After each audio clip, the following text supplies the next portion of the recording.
Merry Christmas and happy holidays. You're watching the annual Capital OTB TV holiday best of programming with No Racing in America today. We'll take this time to take a look back at some of the best of our Saratoga Summer 2024. So take a break from the presents, the food, the festivities. Tune in and join us as we're joined by trainers, owners, jockeys, and other racing personalities. It's time for the annual OTB TV Holiday Best of Special. So sit back and enjoy, and happy holidays from everyone here at Capital OTB. Yeah. They sealed it after considerable moisture had gone into the track. They heralded it literally right as it started raining. Yeah, and then they came and sealed it. And usually, frankly, Glenn Kozak they're ahead of the curve on these flash. This was not a thunderstorm. This was a weird sort of cloud over the racetrack for 8 minutes, kind of a rain. Because I tell you, it didn't do a thing to that turf course. I went out to watch the Saratoga Derby, and I mean that course you're going to need 40 days and 40 nights of rain to soften that course up. Sprinklers every night. That sprinklers only keep it green. No, but they don't. That's all it does. No, but I'm saying, so that rainstorm yesterday wasn't doing anything. No. Turf course is hard, really hard right now. Yeah. Always like to catch up and get an idea. You guys qualified for an HC this year? Yeah, both of us did. I qualified at Monmouth in the Pick Your Prize, and I'm not sure where. I think we qualified horse tourneys. I qualified on horse tourneys. Okay. You got both seats because one of you, if one of you were to win Beat Bick, you're eligible for a $1 million bonus. Oh, really? Yes. Oh, I didn't know the bonus. That would be $1 million bonus. You would be. This is, right? You can sniff it. Do you have a second seat available? I don't. Yes. I do. Yeah.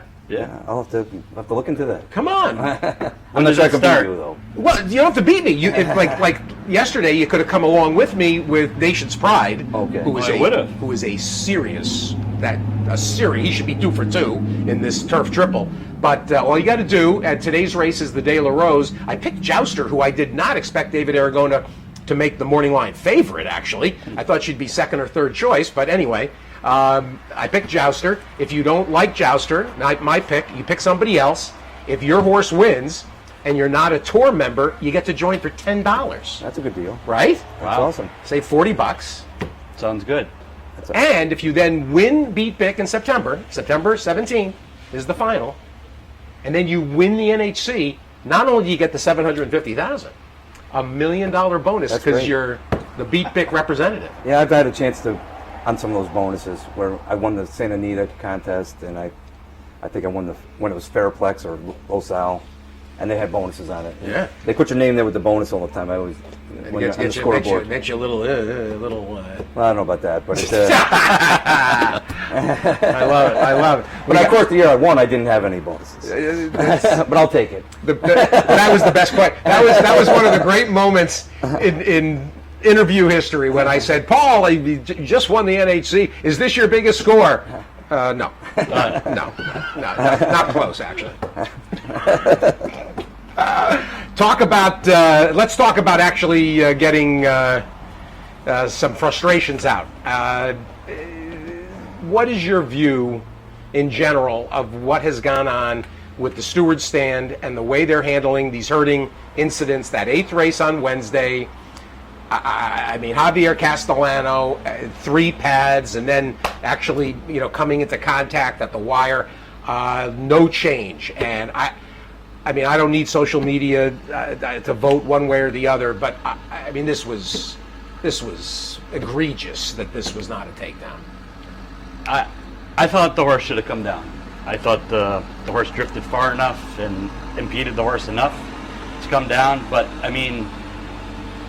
On the other hand, you have other ones that they took down. They took down another one that was not even. I don't even think half as bad as that one. So we gotta get consistent at least. Well, the herding though. I mean, and you guys have watched New York racing long enough. I mean, and this is not to just to try to indict the current stewards assortment.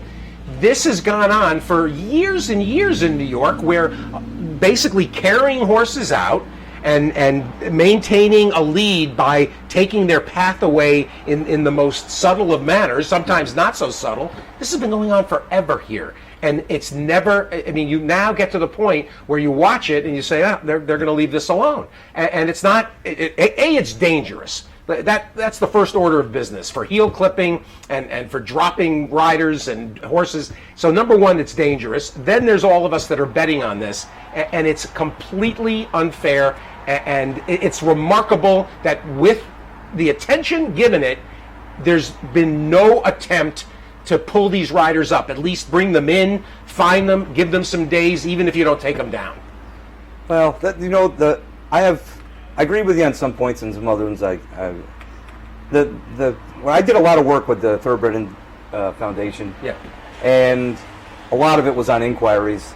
And I think, to your point, is that there should be a set of rules of what you're allowed to do and what you can't do with the herding. And I think, just bring in the jockeys and let them decide, because I don't think they should be a dead duck. When you're on the front, I don't think that's. From my own personal opinion, I don't like that. I don't think the jockeys would want that either.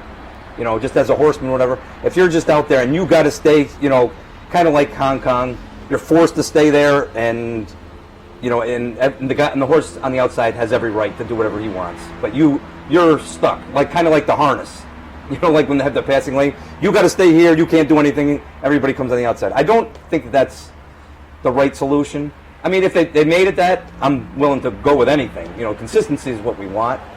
But so I'd like to give them a little leeway to what they can do. But to Duke's point, and what everybody's point, is that it should be consistent with what the guy can do, and when the jockey should know what they should can do. I mean, there's no way Louis Saez didn't think he could do what he did on Friday after watching Wednesday when the horse comes out 6 paths. That Exactly. Right. He's in a stretch duel, and all he did was just get his horse to engage. This left-handed whipping, I don't like that stuff either. He's got to make the horse see the other horse on the outside, and that's all he did. And they had a brief contact, and I understand why they took him down. In their eyes, they thought that the horse probably, and that's their opinion, that the horse was going to win, but I think the rule should be some kind of what you're allowed to do, what the jockey can do, and did the horse have a fair chance to win? And that horse had a fair chance to win. He was outside him for a mile, the whole time, and he didn't beat him. It was decided on the track. He didn't beat him. The steward should not, in that case, say, "All right, we're going to take this one down." To me, it just was. It's out. First of all, it's out of whack with what they do normally. Exactly. And then second of all, it just in the logical schemes of things. Like if you had said somebody that didn't know racing and you showed them those 2 races and said this one is not an inquiry, this one's an inquiry, people's heads would spin. Yeah, it's all about the consistency. Yeah, I think that's yeah. the main argument most people have. It's kind of interesting, your point, if maybe it was a little more codified and then there was a little more to go by for fans and for the stewards. But The fans would pick it up quick. Yeah. That's always the thing that when we were trying to do the Thoroughbred Foundation was that, well, you don't want to get too much so that the fans don't understand. They know in a heartbeat. Yeah, I mean, it was impossible to understand what happened in the last 3 days. Right. It was impossible. If you watched Exactly. all 3, Exactly. you just don't get it. And that should be the goal. Now you're just guessing. Yeah. Speaking of impossible to know, the situation we're facing in multiple jurisdictions and graded stake and non-graded stakes and Lasix on, Lasix off. How are you handling it? Not good. It's difficult. Yeah, it's very difficult. tough. But that is something for people that are handicapping to definitely watch, because it makes and that's it a makes good a big question difference. for you guys. You say it's difficult. Is it something you are factoring into the handicapping? Oh, this guy's Lasix off, or this guy's back on Lasix. Are you check marking All the time, if you look at this sheet, you're going to see circles around Lasix holes where they're not on it, and you'll see the figure go down when they're not on it. And I mean, it drives you crazy, Yeah. because you gotta pay attention to something new that you never ever paid attention And to. because of that, it's hard to know how to factor it into the puzzle. Right. Exactly. But it's not black and white. That's the biggest problem. It's very difficult. Because a horse can bleed, not bleed when he's not on Lasix, and then in the next race he might, because it's not. Yeah. he might have bled. You don't know what happened, and just the on and off is no good. And even when they go back, if they bled without Lasix, you know, your mindset is, oh, when he's back on Lasix, I'm going to like him. But if he didn't get enough time, if it didn't heal, you know, there's a million things that happen. I've seen that's been my biggest surprise about the on and off Lasix is that horses that have good form forever, go off Lasix, and then run bad, and then when they go back on Lasix, run worse. Run worse sometimes, yeah. You know, so you know, I'm one thing. Going back on Lasix, I will not look at it positively unless there's been plenty of time. You know, like the long way off back on Lasix, I kind of like that angle, but I don't like the back on Lasix when it's 30 days or less. You know. What about the situation though, where because maybe you went into a stakes race, had to lose the Lasix? You know, it's not a bleeding situation. Well, or anything. Robin Sparkles is probably the most recent fascinating scenario. Perfect example. Yeah, She comes off Lasix for the graded stakes and runs a stunner. And granted, you know, some of that's a pace factor of, you know, a pace horse that, you know, got the lead and went on. But I asked Bruce Brown the other day. I said, "What were you expecting?" He said, "Well, you know, we're a little concerned because." Yeah, and just because she did this over here, I'm worried that, you know, I'm not going to make the assumption that she's not going to have problems when she runs on off Lasix next time. You know, but I don't. But where do you go? I can't say one way or the other. It's you're kind of just guessing, you know, and that's the hardest thing in racing with this. I call it this transition that we're in. The Heisa era. Just everything. It's hard to predict anything. You know, like we've got so that everybody runs off 60 days, so that's harder. Form cycles are out the window. You know, the Sheets guys, your buddies there, they got to be having big trouble because there is no cycles. Yeah. You know, there's no. I had a Twitter follower that made a good point about, you know, yesterday or the other day about what could I have seen in this race. You know, she was asking, what could I have seen in this race that would have put me on this horse? And I think she made a great point because that's what I see all day long is, you know, there's nothing in the form anymore that we might have been able to see. Yeah, the form's not there, but somehow there's somebody out there making the horses. Right. Somebody's betting these horses. That's the hard part, too. And they're making them odds that you would never bet them at. Right. I mean, I've seen examples of horses that are should So- be 15 to 1 or 3 to 1, and They're not somehow they get the handicapable lead and angles. win. Yeah, they're not handicapable angles. It's like, you know, the money's right, but they're not. The money's not deciphering it off, you know, a traditional racing form or a traditional sheet. You know, it's like They knew. Yeah, They knew. Yeah, they do.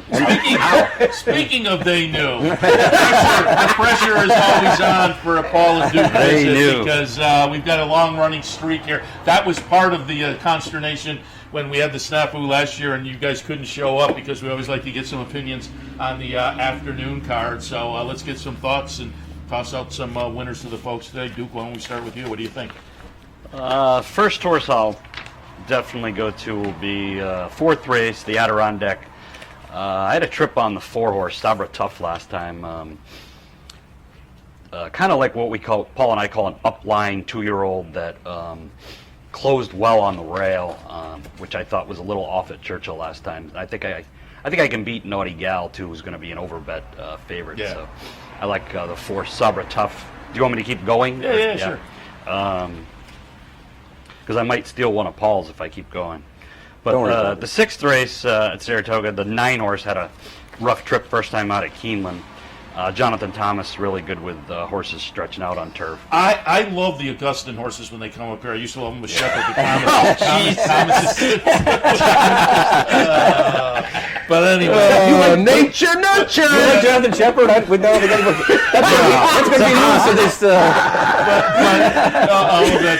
likes the Augustin Augustin horse. I thought the morning line was a little short given what this horse did. That horse can't be 5-2. I'm hoping, yeah. No, that horse won't be 5. There's a lot of pedigree in this group. Yeah, there's a ton of pedigree. Serious pedigree here, including the Emma's Encore baby that I'm invests thinking that wisely. horse will be more like 4 or 5 to 1. Yeah, to be that's honest. good. I'm glad you said that. I like the 2 justifies. So Delight number 9 in the 6th. What else? I think With the Moonlight might turn the tables on McCulloch just because he might be far enough ahead of him on this harder turf course. I thought it might even get the lead. If he gets the lead, I think it's lights out. So the Charlie Appleby double people could have had. And then in the 9th, I like Love and Thunder, who's had some rough trips. Has run second here 2 times. I think it was last year. So they're the 4 horses that I like. All right, sounds good. Paul? Well, you mentioned earlier we weren't on here because I think Steve broke the cameras with his suit last year. And but I think it was kind of like the racing gods were working because I've never not given out a winner, and I wouldn't have on that. But wasn't that the day that they really did something broke, right? Yeah, the cameras broke. We lost power between here and Albany. Oh yeah, that was That wasn't so. It wasn't the day that Paul Paul had to go swing by the apartment. Thanks for bringing that up. So over there, Paul was going to, and then he relented. I'll get more of the Rip Van Winkle over there. Hey, when's your birthday? I got an alarm clock for you. I did a podcast a few weeks ago. And they had like this quick, here's a minute of quick questions. So who's your favorite racer? Blah, blah. Your most embarrassing moment at the racetrack. And I'm like, what the? As Paul and his wife were outside my door. She wanted me to ask you if that's what her joke to me was. Do I have to pick up Seth on the way over to do it today? And for folks who don't remember, it was last year. I have 2 phones that I used as alarm clocks. One of them ran out of batteries, and one of them I had set incorrectly. So I'm in snoozing, and I hear banging on the door. I go open the door. There's Paul and Paul's wife. Oh, thank God you're all right. And I'm like, what? What are you doing? And then I look at the clock, and it's like, oh, I missed the first show. We're in the middle of the second show. I made it for the end of the second show, but then the rest of the season. That sounds like something I would do. I said to people subsequently, you work in an insurance office, you're late to work, they shrug their shoulders. You're on TV, they think you're dead. So I would tell you we really did think. I know. Steve and I really did that included Paul calling me and goes, "This isn't good." Well, I go to pay my rent, go in the office a couple weeks later, and they're like, "Wait, they really wanted to get in, but she said I was worried about it." It's like, well, it's nice enough people concerned. Give us some winners. Well, the one I like the best is in the 8th race, the 8 Portilla, who was chasing wide on an inside flow day and has a real distinct pace advantage, which I think should be able to stalk and I don't think 7 furlongs will be a problem. I think that's the horse I like the most today. Nice. All right. Anything else of interest? Duke covered some of them, but I guess not really. The card isn't the greatest. To go with him, in that same 8th race. Okay. Phil Bowers had a great meet. Yes. And his horses have been running good. And even though they're out of the same race, the 6 and the 8, and I'm definitely going to go with both of them together somehow in the exactas and tries. In the snake. The next race there, the 9th race, just how about Tom Worley? How the meet he's having? Yeah. It's been interesting that the trainers how That horse is dangerous. I think Asserted style. We're talking about the 8, 15-1. Just maybe how the how the barn's going, and I think they're going to be aggressive too in that race. I'll ask you guys, race number 1, horse number 2 is my dark horse play of the day today, brought to you by the Dark Horse Mercantile. Do you guys like the 2 in the first race? Say yes, bye. Yes.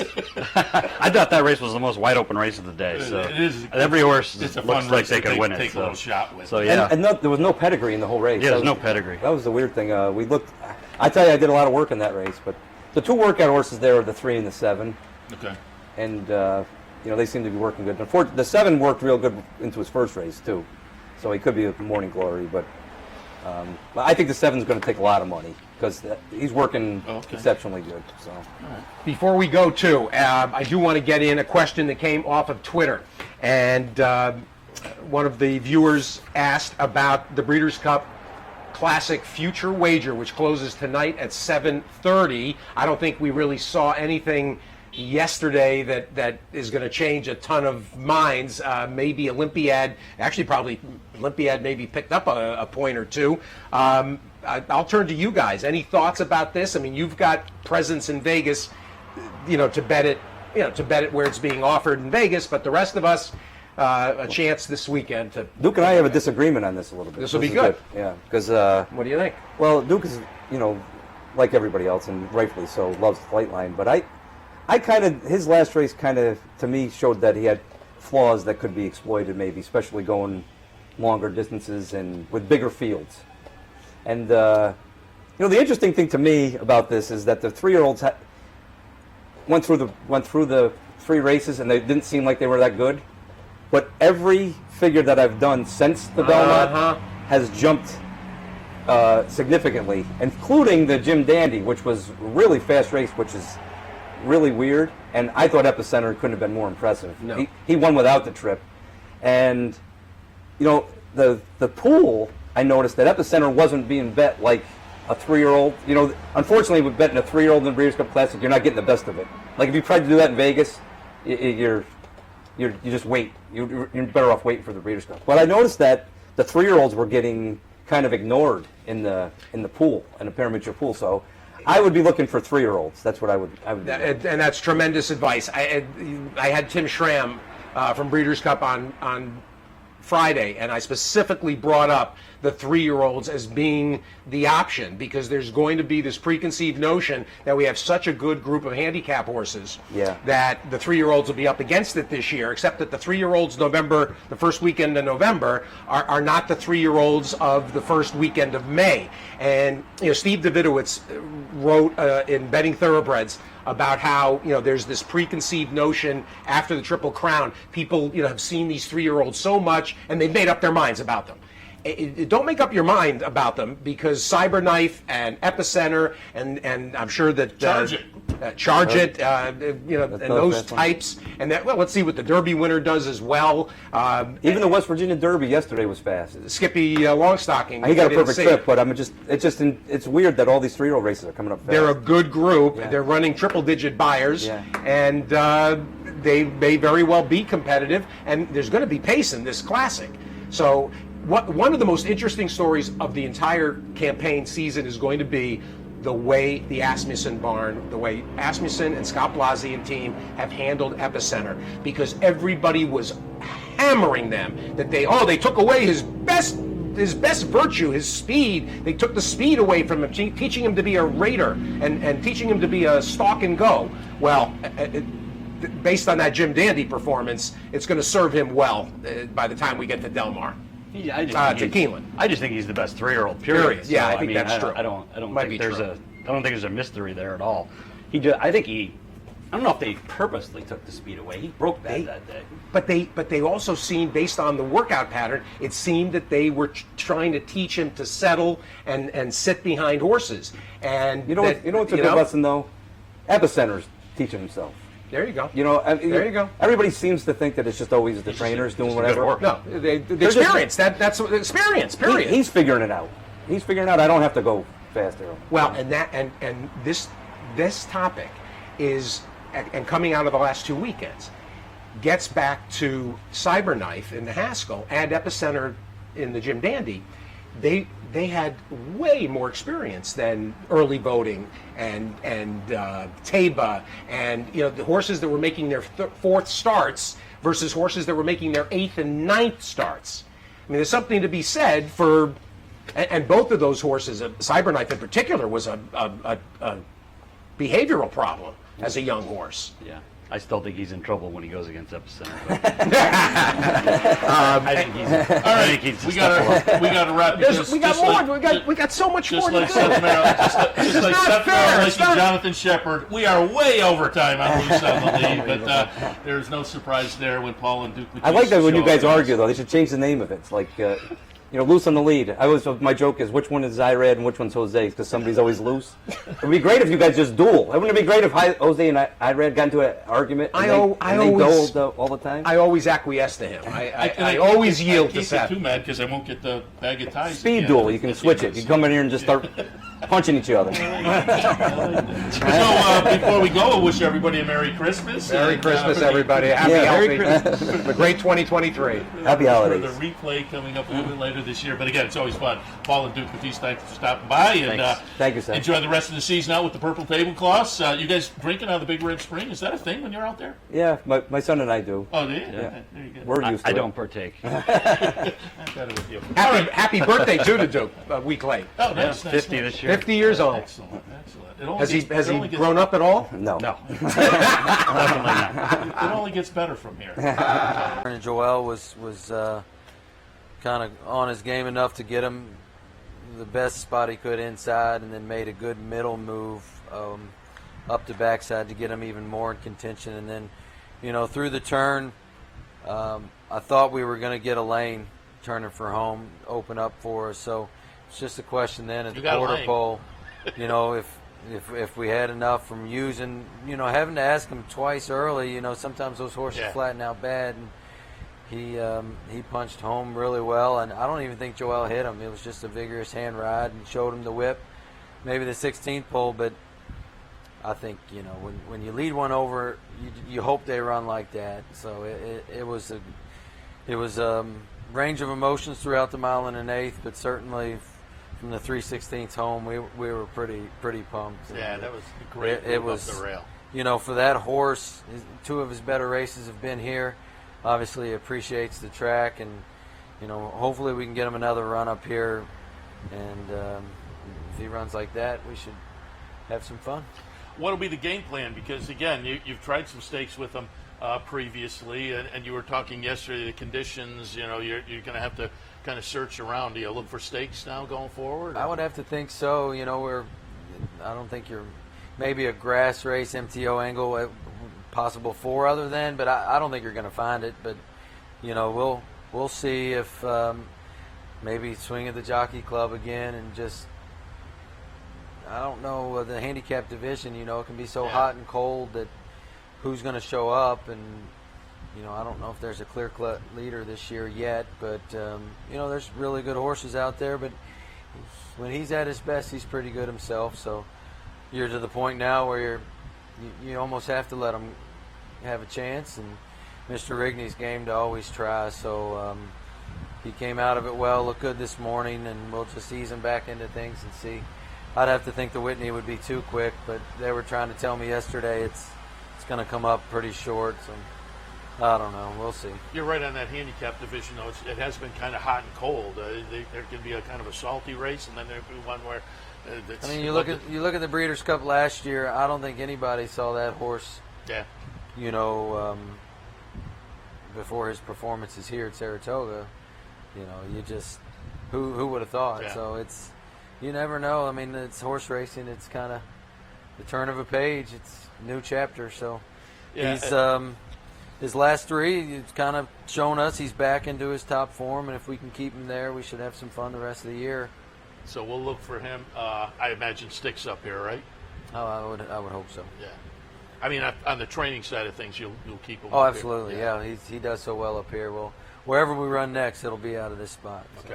Okay. Wanted to touch on Sunday. You have coming up Mighty Madison, who comes off a nice victory. We're going to take a look back on June 5th down at Churchill Downs. Mighty Madison will be the number 1 horse here and win pretty nicely. And as I say, comes back in the 4th race on Sunday. Talk a little bit about Mighty Madison and what your expectations are this weekend for her. On paper, it looks really good for us. A great outside draw on a filly that sometimes can get a little bit rank on us. And we were lucky enough in this race down the backside that he could get her out. She ran up on some heels and it was kind of tough to control. So another one that we struggled to get in a rhythm with throughout her career, and now we're coming now with third race off a layoff and doing really well. So we're excited to lead her over, and if she can run the same race back, she'll be real tough. I mean, Chad looks good in there, and there's some others have races in their form that if they get back to it, they'll be tough. But I think for the most part, it'll probably be the 2 favorites in there, and hopefully we can go 2 for 2. That'd be pretty special for that would be opening weekend. that'd be a nice weekend. Yeah, I think she's absolutely live in there. 4 exacta finishes and 7 starts, including that win we just saw. And that was Mighty Madison. I also wanted to ask and see if maybe we'll look for this one up here or down in Kentucky perhaps. Princess Madison. We're going to watch this one, Breaking the Maiden, back on June 8th. Number 7. What's the Madison connection with the? Madison's his daughter. So he's got Johnny, kind of as his son, and then he's got twin daughters, Madison and Claire. Warrior John. Very good. That's all right. he names a lot of them after the kids. But and this then is Princess vacations. Madison we're looking at here. Talk about her and if we might see her up here or where the next start will be. She's here. Oh, okay, and, very good. We're going to enter her for the 19th, A Other Than.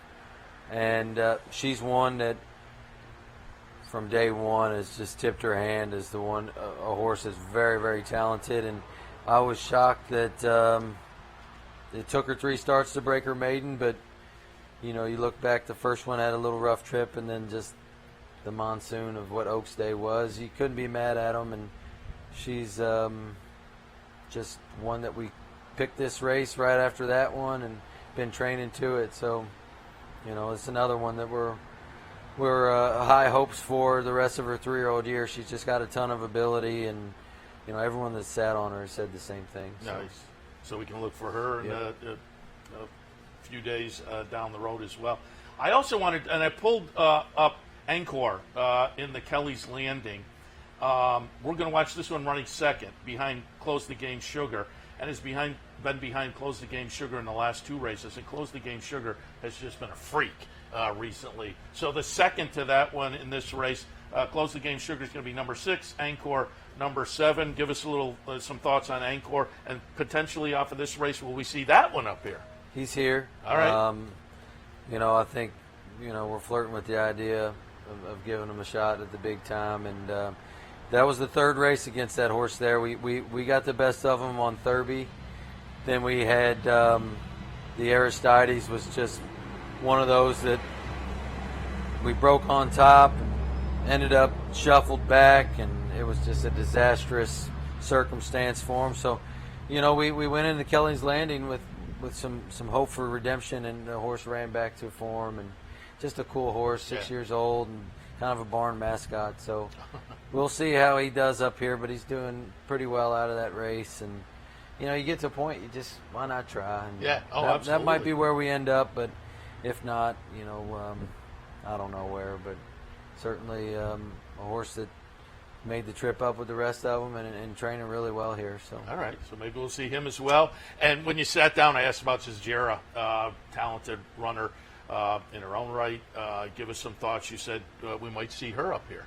That was the original goal, the personal ensign, and we have plenty of time to make sure we didn't miss anything out of the few races that we've had with her this year. She's had excuses in a few, and to me, the way she trains in the morning, she's as good as she's ever been. So not giving up hope, and we planned on having a big year with her, and probably stick to that plan, just to stick to what we scheduled. So that's probably what will end up happening, as long as she tells us we're good to go, and she's doing well, and just one of the barn favorites. That we had such a strong close to the last year. You're almost frustrated for her with what she's dealt with so far this year, but it's horse racing. You're gonna have your ups and downs, and the good news is she's a sound, happy horse, and a very talented horse in her own right. So hopefully we can get her back to the top level.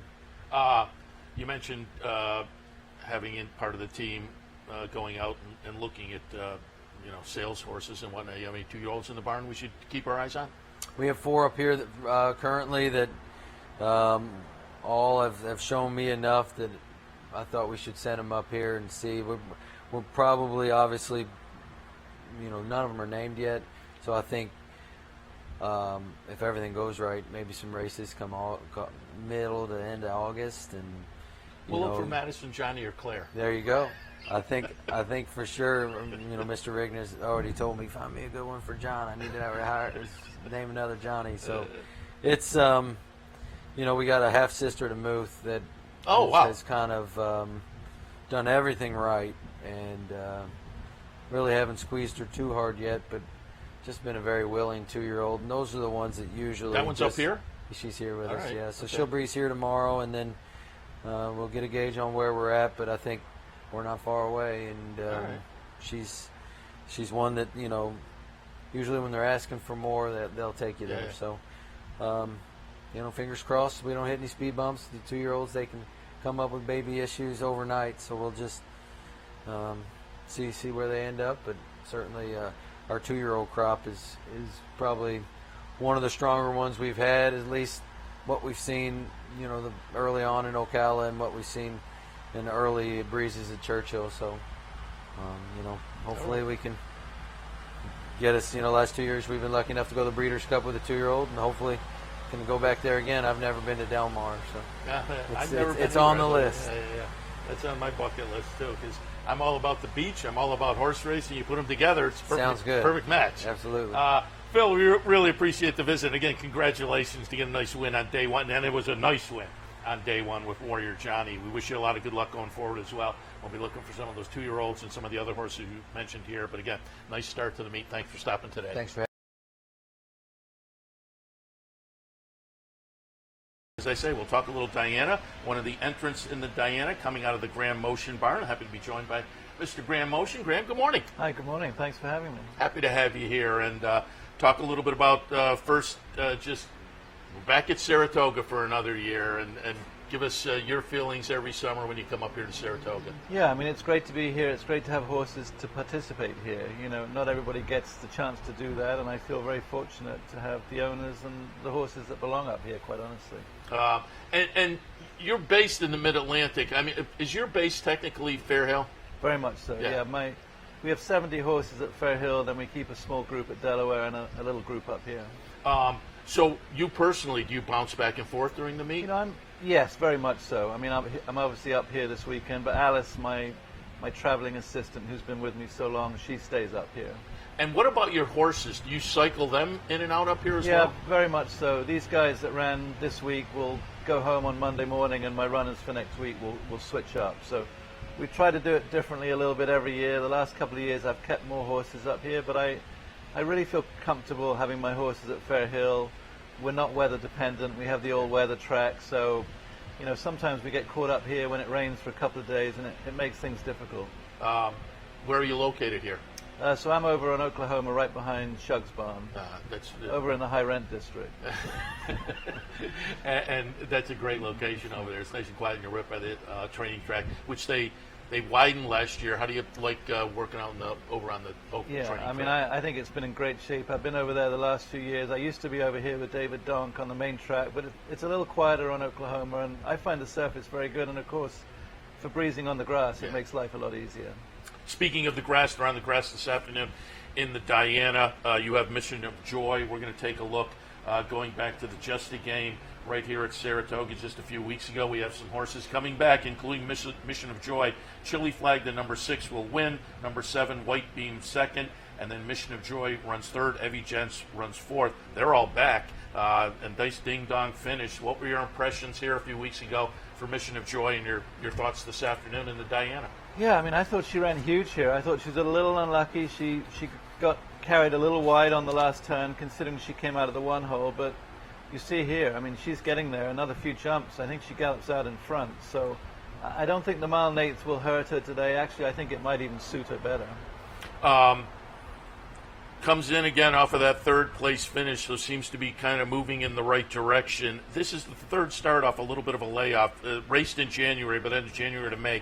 As handicappers, we always look at that third start back and think, as a trainer, is that a similar thought? Yeah, definitely. I mean, from my personal point of view, my second race off of a big race off a layoff is my worst angle. Okay. I mean, I feel like so often when horses run a big race first time off a layoff, the second race is tough.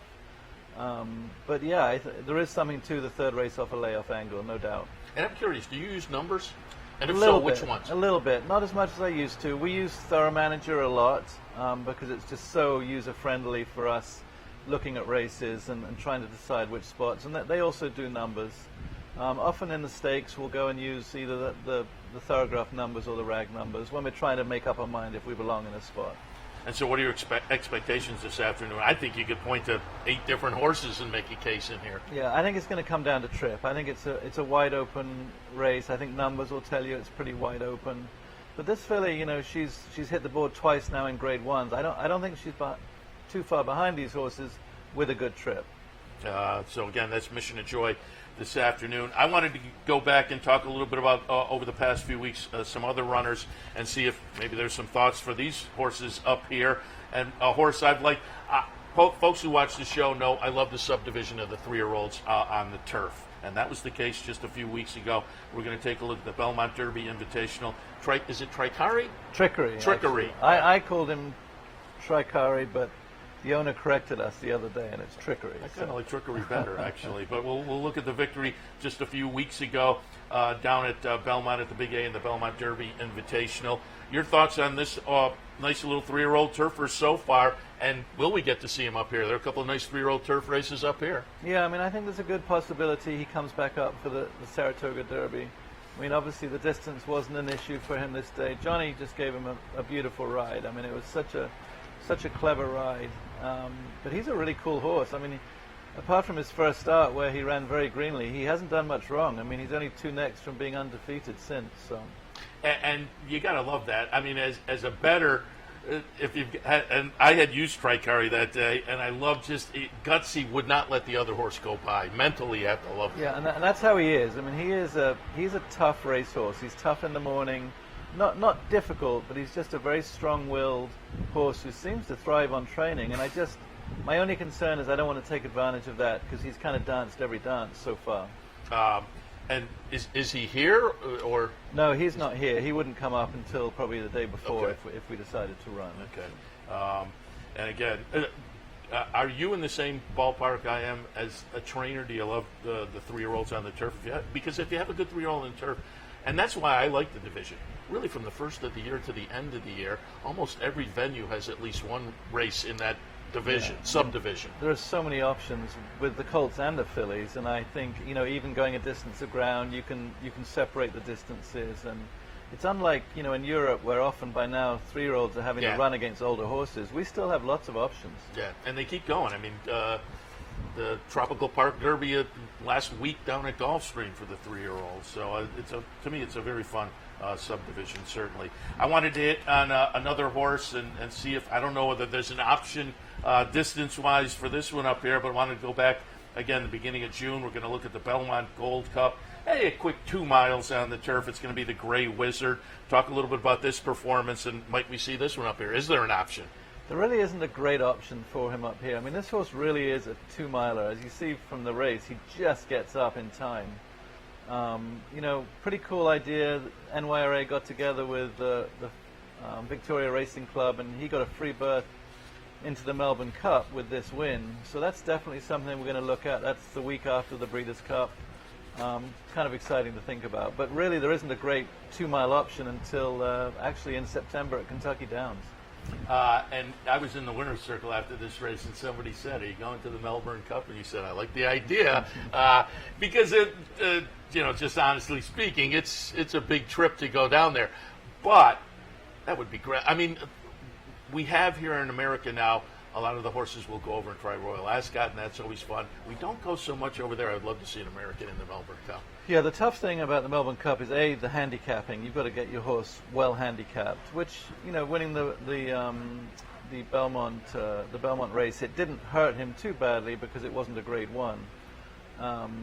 Also the shipping, it's tough. Yeah. The quarantine is tough. You have to do 2 weeks, I believe 2 weeks here and 2 weeks there, which is a lot, taking a horse out of its routine. But it's a long way, but it's a challenge. I love a challenge. You've followed me enough that I like to do the international races.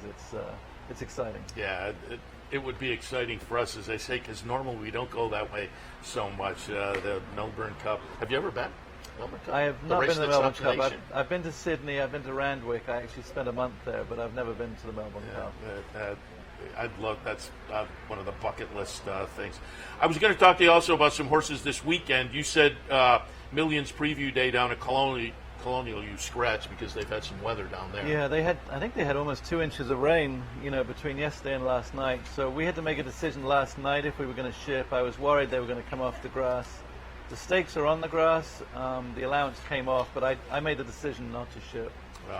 But tomorrow you do have some horses going at Laurel, so we'll get a little heads up on some of those runners. The Jamila, you have Money's Worth in there. What do you think of Money's Worth tomorrow in the stake? You know, I think she was second in this race last year. She's pretty consistent, this mare.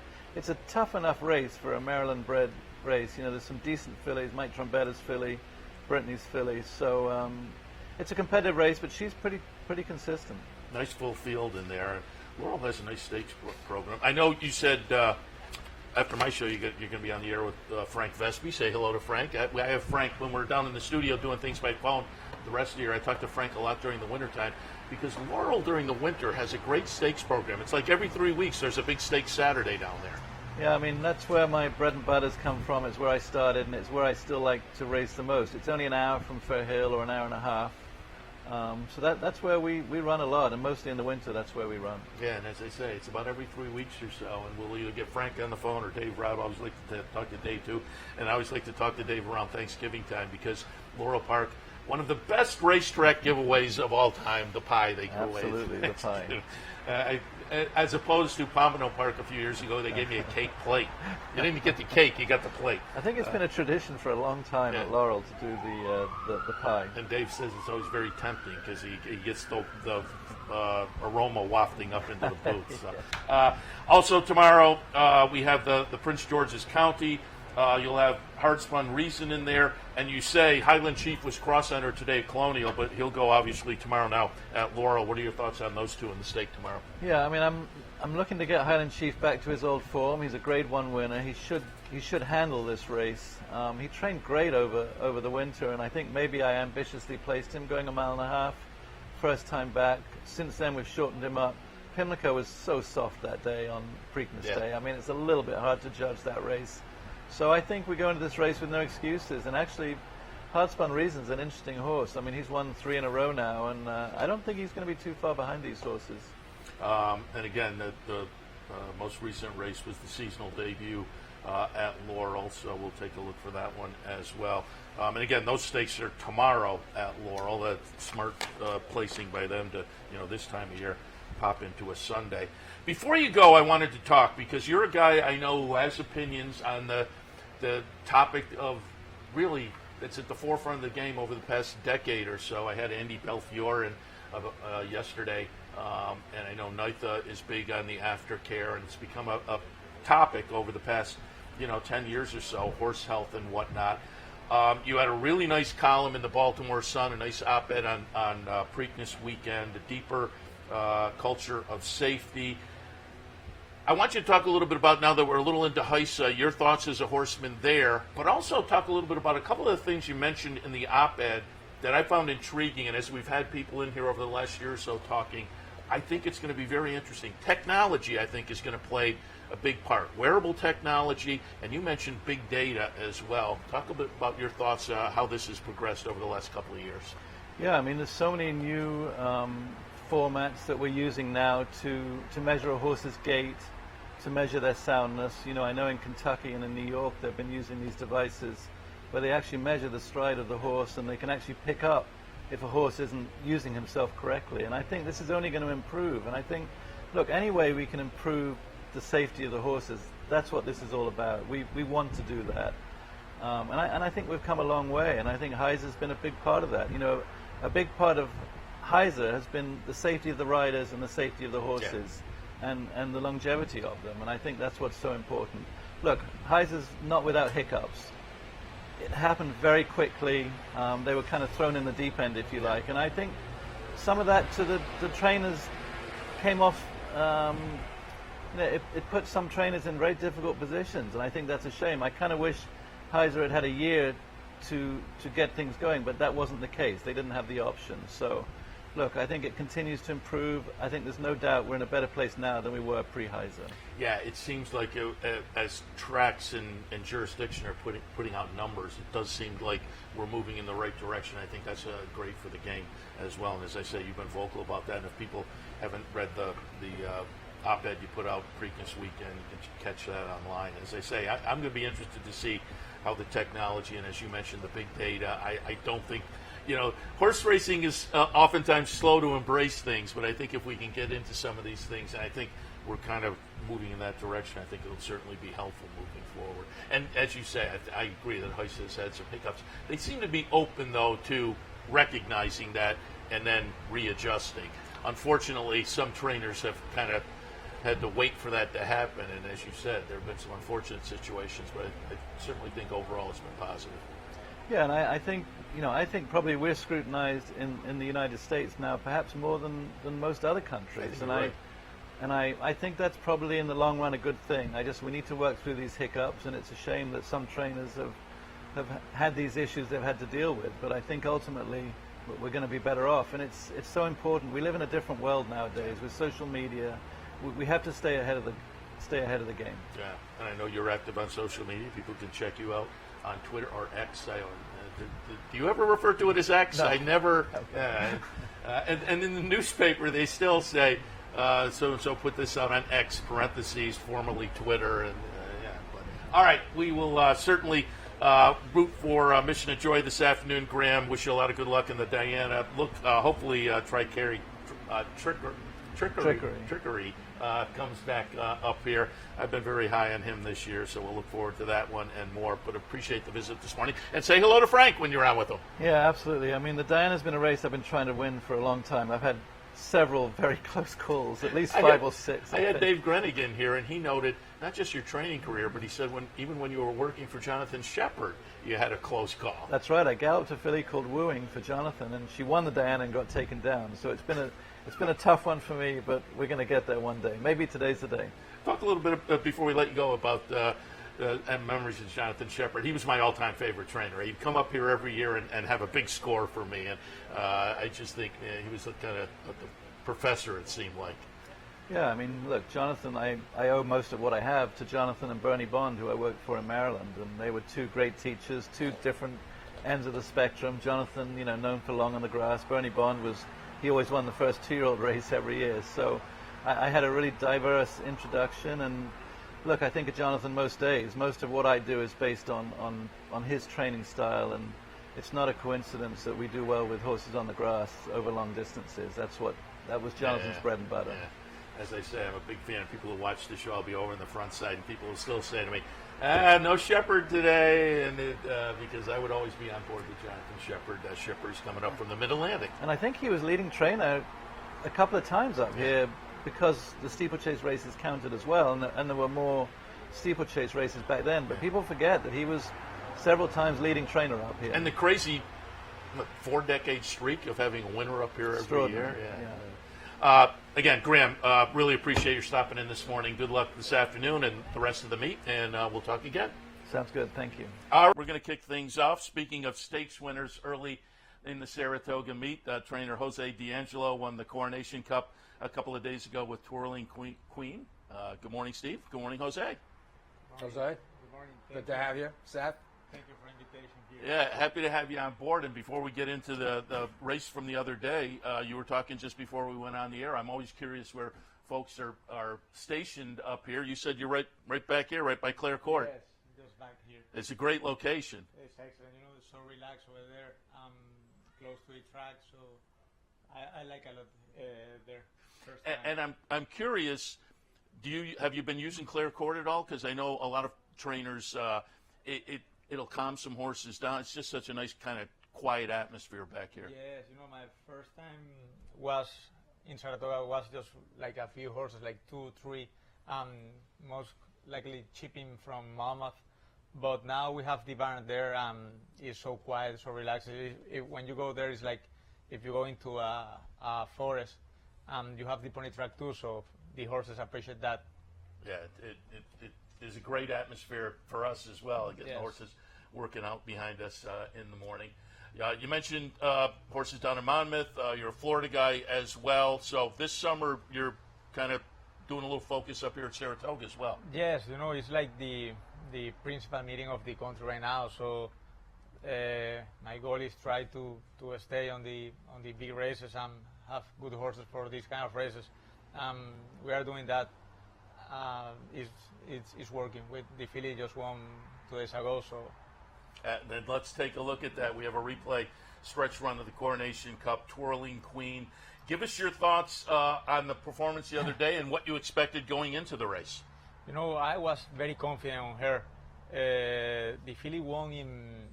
I really like it since the first day, but to me she was her style running was just get the lead. After the first day that we won in Gulfstream, I spoke with Louis and said, Louis, go and take the lead and make it wide to wide. Yeah. She's ready and she's gonna do that. Hey, she can get the lead. The Terreno got the lead with Irat. She ran third, second, and boom, win the race. So after that, I learned from her like she can be, you know, flexible on her style. And when we sent her to Keeneland, I said to Arietta the same. Hey, if have so many speed on the race, you can sit, and at the top of the stretch, go for them that she's gonna respond. We did the same here.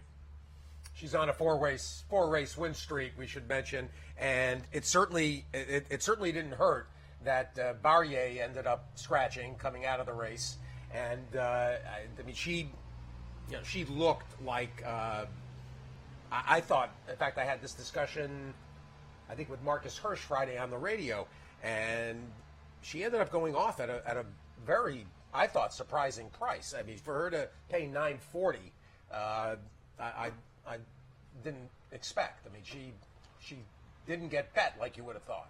I think first time that she paid this guy's money, always pay much more. No confidence in her. Yeah, well, that was the storyline. That here was a horse that was on a 3-race win streak, and she paid double digits, and people just don't seem convinced about her. Talk a little bit about the plans going forward for her. Now we have 2 races, the Galway here the next month, but if you see her campaign, we manage very well, like how she feel and how she train. The main goal is the Musical City, I think is the name of the stakes on Kentucky Downs, $2 million races, $2 million. That's the goal now. We are planning probably the Galway and this race, and see, we don't have her race on the Breeders' Cup because it's against boys, but we're gonna see. Sure. How'd she come out of the race? Excellent. Good, with good attitude. She was race 9. After the last race, she's still so excited after the race, so we have to walk again and relax her, calm down. She was happy. Jose, talk about her coming to you. Norm Cassie had her last year as a 2-year-old, and the move to the synthetic, the first 2 races on the Tapeta at Gulfstream, then the Mamselle at Churchill. Obviously, she was always made. Twirling Candy can really get any kind of a horse, but Turf certainly works. Talk about the decision and put her in this direction, because it's evident this is what she wanted to do all along. She came to run pretty good. His owner moved because was the championship meet, and he wanted to have the horses in Miami. So I started training her, and she don't have big size. So if you see her workouts, that just 3 furlongs, you are trying to, like trainer, you have to try to understand your horse and make them feel happy. If they are good and they have the talent and you put on the right spot, they're gonna show to you his or her ability. So I worked at 3 furlongs, and she was so quickly. When I put on the grass, was much better because she won first time out on there. So I have to figure out where she belongs or where she can do better. When I saw that this quickly, that's why I thought that she was just speed horse, but she has just so much talent, and I think also that probably she can go a little longer. I want to shift gears now because you had a nice experience a few weeks ago. I know you've had horses run over in Dubai, Saudi Arabia, and you made Royal Ascot the other day, and we had the replay of Gabaldon. This had to be frustrating, but it had to make you feel great.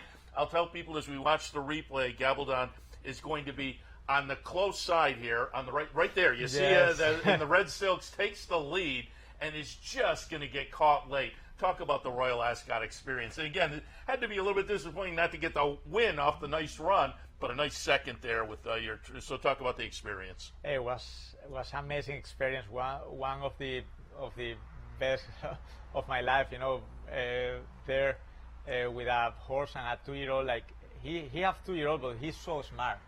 He have a big heart and a smart horse, more than his talent, because he's gifted and talented. He's smart. He learned, you know. We traveled from Miami to Kentucky. Kentucky we trained 2 days, and from Kentucky to Indiana, and from Indiana to Ascot. It's a big deal for a 2-year-old. You know, I was pretty sure that he gonna win the race. I was very confident on him. So my owner at the morning when we was leaving the hotel said to me, "Hey, Jose, I have to bring my binocs." I said, "No, you're not gonna need the binocs. You're gonna just see a white bullet in front." Come on, you sure? Yes.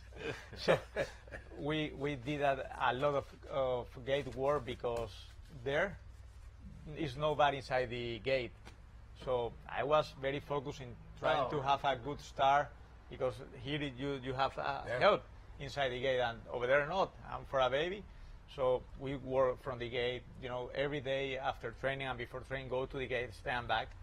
I think like was a huge race. I can't complain.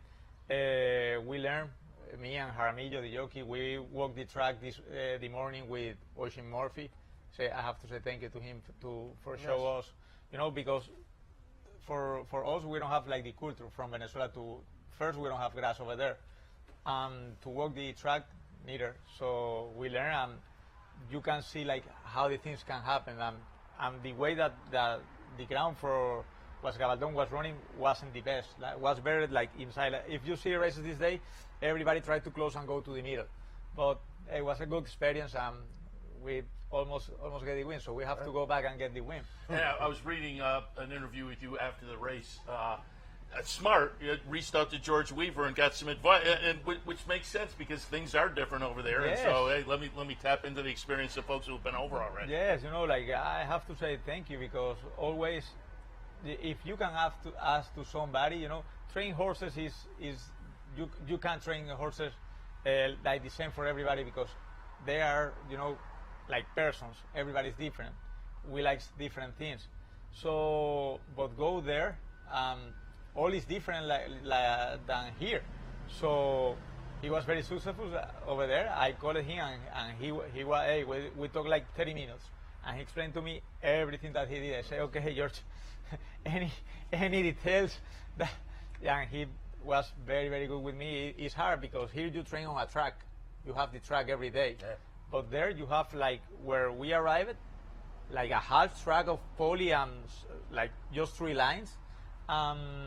Just fields, so it's, you know, it's very different, up and down, sure, like Kentucky Downs, but probably worse, you know. So it's for me was everything new. Talk a little bit about the experience, Saudi Arabia and Dubai. What were those like? Oh wow, was very, very amazing there. Impressed, you know, ran for these beautiful tracks and the best horses of the world. Third in the Saudi Derby behind yes, Forever Young. With Ben Tornado. Ben Tornado is a good Florida horse. Like, I was very sure that he can win the last step of the Florida Stallions, and he lose. So my only guess on him was the distance. So as soon as I see like he can't go so long, I have to regroup with my owner and make a plan, because, you know, like every time that you have a nice 3-year-old, you want to go to a derby. We want to go to a derby. Yeah. But you have to go to a derby with the right horse. I always say, like, if you have the horse to the derby, you have to at least in your mind be sure that you can win the derby, not just run for run. Yeah. Yeah. So I say, hey, listen, this is the plan. I think it's good kind of money. I think the horse have chance, but just the 2 furlongs extra gonna be tough for us. So let's try to stall the race from the gate and see what happens. And the horse looks like the winner at the top of the stretch, and he looks against Forever Young and Books and Damo. That's confirmed the quality of my horse, because Book and Damo won here the Belmont Stakes week, and Forever Young lose by nose the Derby, and probably lose, you know, Sierra Leone ran a huge race too, but he missed the break on the Derby. So that's confirmed the quality, and that we was right with Ben Tornado. Just he need to go on the perfect spot between 6 and 7 furlongs. And I saw he's back working. Yes, he's doing pretty well. After back from Saudi, he got splint, so that's why we lose more time. But he's coming good, and hopefully, like in 1 month, 1 month and a half, we have him running again. He's down at Palmetto's, worked yesterday. Yes, he worked 4 furlongs, 49, pretty good, nice gallop out, and he's the same horse before go to Saudi. That's very important because not all the horses, came back like the same when they go to the Middle East. Do you have time? Do you have time to get to something like the Pennsylvania Derby, or is there? You're gonna we was looking the races and waiting to have him first ready, and we see the auction. go from there. All right. Talk a little bit about your background. How'd you get into the game? From what reading, your dad was a trainer, and so there's a family connection. But talk a little bit about how you became a trainer yourself. I came from a family from horses. My grandfather, they write the magazine in Venezuela, like the DRF. My father was trainer in Venezuela. He was champion 3 times. Good, so good. He's so good over there. So I learned everything from him. But he retired on the 2007, and I started training horses by myself on 2012. So when I started, he was retired. He was helping me every day at the environment there with me. But at the 2015, he came to USA. So I was by myself over there. We won some races over there. We won the big state there, the Clásico Simón Bolívar, the leading meeting. I won the same. One of my goals there was try to win the same titles that he won there. Like there, you have like when you are first time trainer, like the apprentice. So I won. He won 2, also 2, and I won leader and trainer like him 2 on the same track, like the main track over there. So after one day, I said, I'm ready to go with you. I like it. And now we are working together, and that let me move with my horses. Yeah. It's a luxury. And the things still, doing good because we are a team and we are 2 in 1. So your grandfather puts together what is like the DRF equivalent in Venezuela? Yes, like they have a magazine named the Guia Hípica, so they work for that, and my family, my uncle he did the auctions, so all related with horses. They love the horse racing. So you get good write-ups, I'm assuming. Yes. It's good press. You mentioned the auctions, and I know you're a participant in the auctions, and some of these horses you've had very good prices as well. And reading again, you reached out to the right guys. I read you reached out to Kenny McPeak and kind of shadowed him around as he went to auction. So talk a little bit about the auction experience. I ran Jesus Justin on the Preakness at Baltimore, and was authentic. The space, on the middle of the arm. Jesus Justin, Sky Diver, and the filly that won the Black Age Susan this year. So I meet Kenny over there, Buffer too, and Chad Summers too. He helped me a lot there because it was my first time moving horses, and you have to do the license, everything. The weather changed. That for me was in Venezuela. The weather never changed, so to put the blanket. Every morning when the jockey came to ride Skydiver, I put him on the filly and Kenny go to the track. So after the race, Kenny said, "Hey, whatever you need in Kentucky, just hit me out. This is my phone number." Okay, thank you.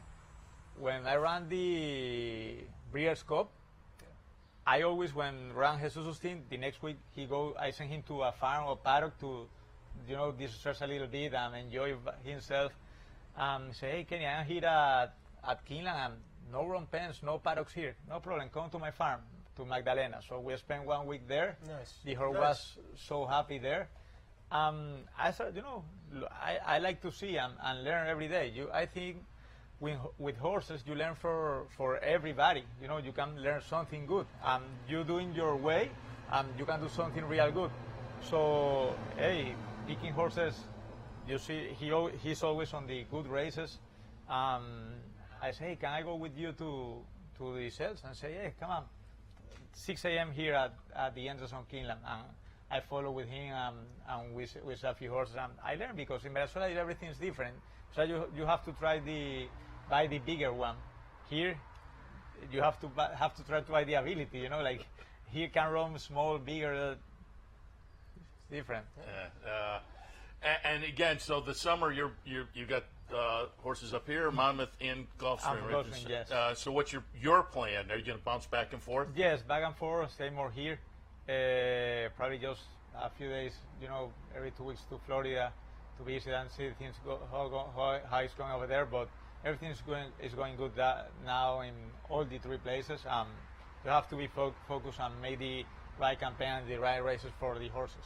And just before we let you go, give us your impression as a trainer and starting in a foreign country, and you've been all around the world. Just your impressions of Saratoga, getting a victory up here as well. Thank you. Yes, it was so good. Yeah, talk a little bit about your impression of being a trainer up here at Saratoga. Hey, like thanks God every year that we came here. Just not the first time we won, because we ran Jesus Justin on the Gin Dandy, just one race. So now every year we won. At the second year I was here, somebody told me something about you are off the dock. What you say? What does that mean? Yes, what you say? So I could see if you didn't know. I don't ask because I want, I don't understand, so I don't want to look stupid. So I asked it to Joe. Hey Joe, what he tried to say to me off the dock? That you finally win. Winning here is so hard. Some people run 25 times and no luck. So you have to win and you can sleep for the rest of the meeting. Oh yeah, thank you. So hey, thankfully now we can sleep. We won just the second day. I love it. Yes. I love it. Congratulations, obviously, on the win. Start the meet off with a nice stakes win like that. We appreciate the visit this morning, and you have. It's got 3 horses in today, and it seems like Downing Street's got the biggest just chance. one, yes. He won nice last time. He have ability, but he's a horse that his mind is so tough. So he tried to lock a little bit. He won last race on the Tapira at Gulfstream. He gonna appreciate the distance this time. We have good rider like Ben Curtis. So I was going to say, Ben was named, and of course he's just come back from the separated shoulder. And in fact, when the Legion guys are here, regular rider of Honor Marie, I saw that Ben was named, and I wasn't sure if he was going to be in town or he's here. He's here. I don't know his plans, but yes, he's here, and we're ready for nice. Today. Good for him. Nice. For those that the English rider who came technically for the winter, and things went so well that he stayed, and that included getting to the Derby. Yes. Then he got hurt and he just came back. That's cool. Yes. Good for you. You've also got Gilded Age, who's 30-1 with Tyler. That's in the 7th, and in the 5th, Salacious, who's a big price. David made him 20-1, which seems high. Yes, no, we just scratched. You scratched Salacious? All right. Yes, we give more time. Very good. And you've got a hatful of maidens this week at Gulfstream. And yes. Any who's your best 2-year-old? The babies are trained very good right now. We have here 3 horses that they look real good. Summer of George, Guns Loaded, Sherman 40. At the moment, they are doing very well, and our plan is try to run here before the meet's over. But I have horses with lots of talent. I am prepping them in Palmeros. Like when they are close to run, we're gonna try to split between here and Monmouth and put on the right place, because it's very important. More than win first time out. Not every horse have the ability to win first time out. I know here is a country that the numbers are very important, but I think it's more important like make the horse and prep them for the future. Sometimes you win first time out and the horse is not ready to go at his second race of his career to stakes, because the other ones is so tough to make. So I'm trying to go with them step by step and not push them, and have to a decent and good campaign for 3-year-old. If they are early, we're gonna do good too with them. Summer of George, Guns Loaded, and Sherman 40.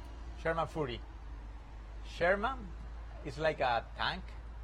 Oh, Fury. Sherman. Yes, Fury.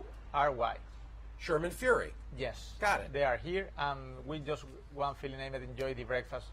Very Nice. very good too, but no word yet here. Where are you? Also, we should mention you've got a very nice group behind you. More Play Racing, No More Time, Yes. Sam Davis winner. Yes, Rich Mendes and all his family, and Dean DiRenzo and Randy Harley owns him. I really owe it to the horse, like this year he put us on the Derby. Was the last workout before to. Very unfortunate to go to Kentucky. He worked was so good, and he came back sore. But it's a horse that no big size too, like Twirling Queen, but big heart. He ran a huge races on the Tampa Bay Derby, the Sam Davis, the Mucho Macho Man, the Mucho Macho Man when he came from the layoff.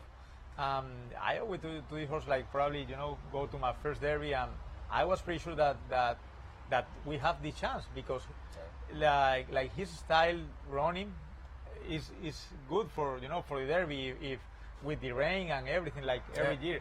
But I think you have to talk from the life, like just the good things, and we learn. Was a good memories here with Dean, and just hopefully for a good and well recovery. Nice. Again, we wish you a lot of good luck going forward in the rest of the meet. We'll look for you in the winner's circle on your return trips, and wish you good luck at the other venues this summer as well. Jose, we really appreciate the visit. Jose D'Angelo off the duck at Saratoga for 2024. Finally, I know. Congratulations, and thanks for stopping by. Thank you.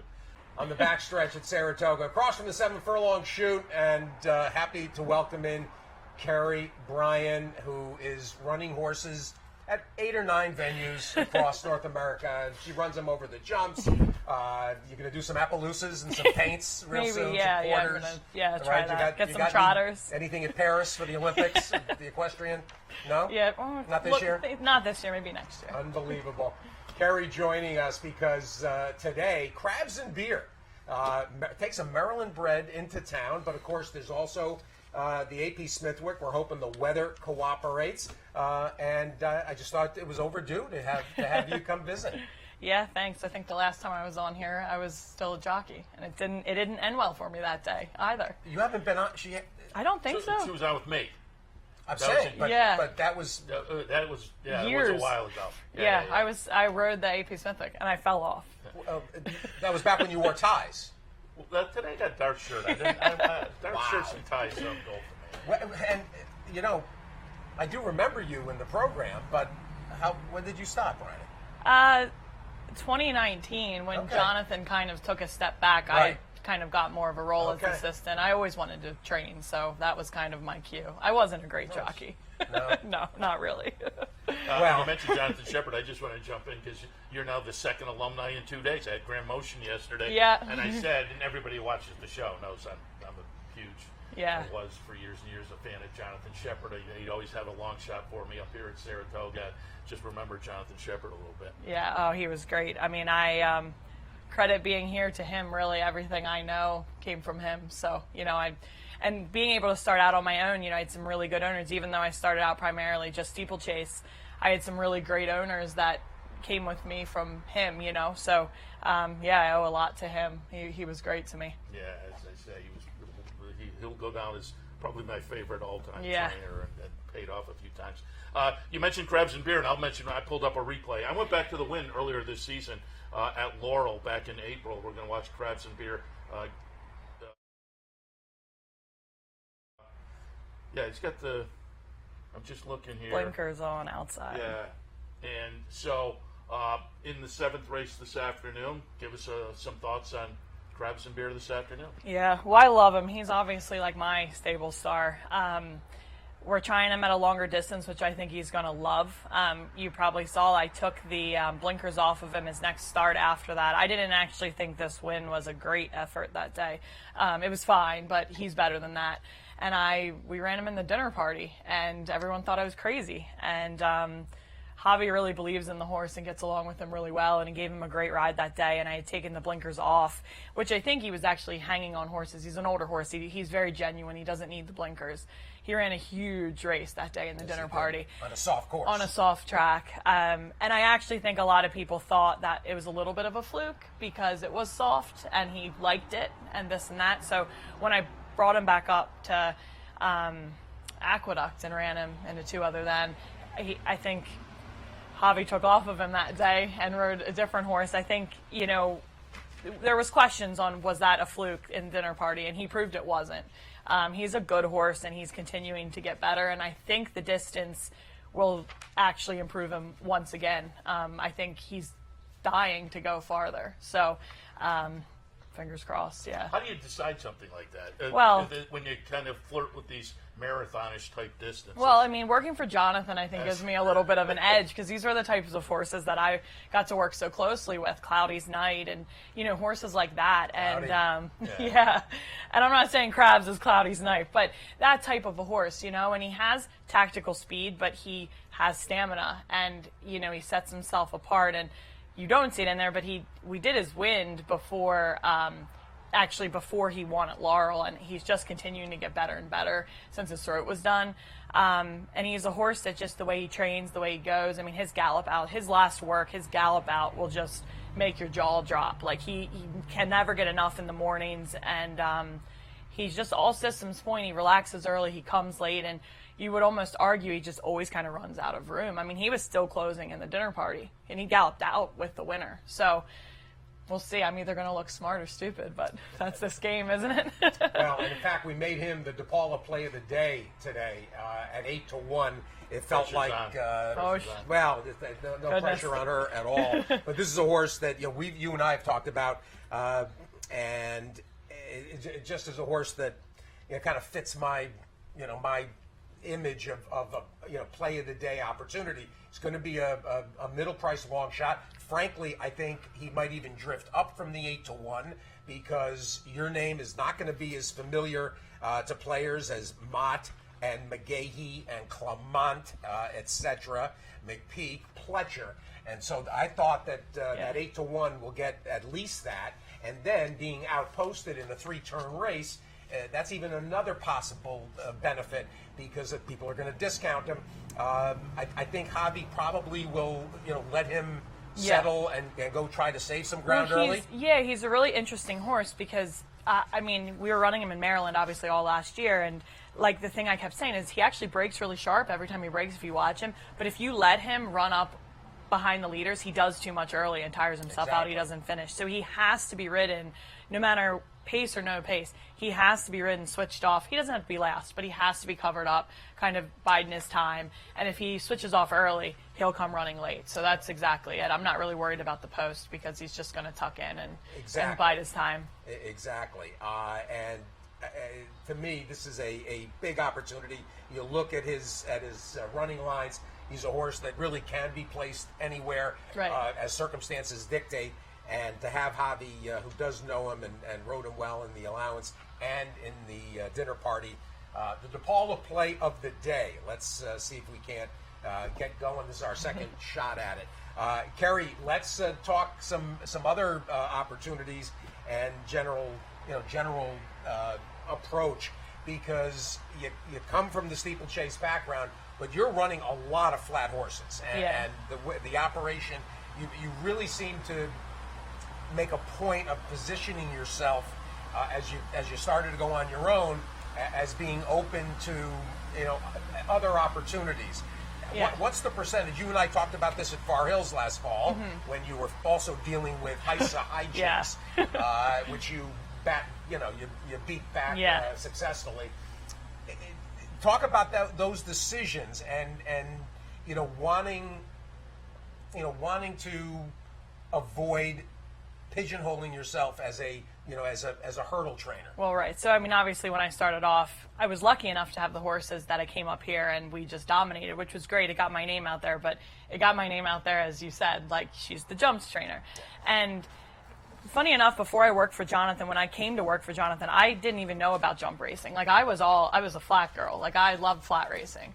So I always wanted to build up a flat stable. That was always going to be like my goal. But you have what you get. Like I started out with some great jumpers and you do kind of, well, she's the jumps trainer, so like that's great, but it's taken a little bit of time, not too much time really, I guess, when we think about it. I mean, to think this is my 4th year training and I have stalls up here, and you know the stalls are occupied by flat horses, not steeplechase horses. I've been lucky enough to get involved with some really great owners that have supported me, like Three Diamonds Farm, Kirk Wyckoff. He really boosted me this winter at Gulfstream and sent me some nice horses that we were able to win first time out with, and sprinting and on the dirt and not all turf, and like kind of started to show I can do more than just train them to go 2 miles over obstacles.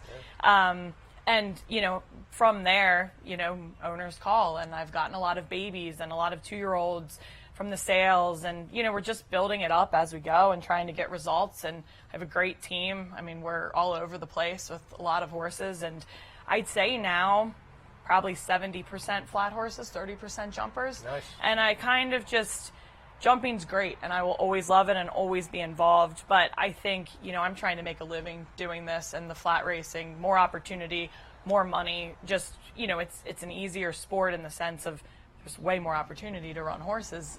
Jump racing is very small.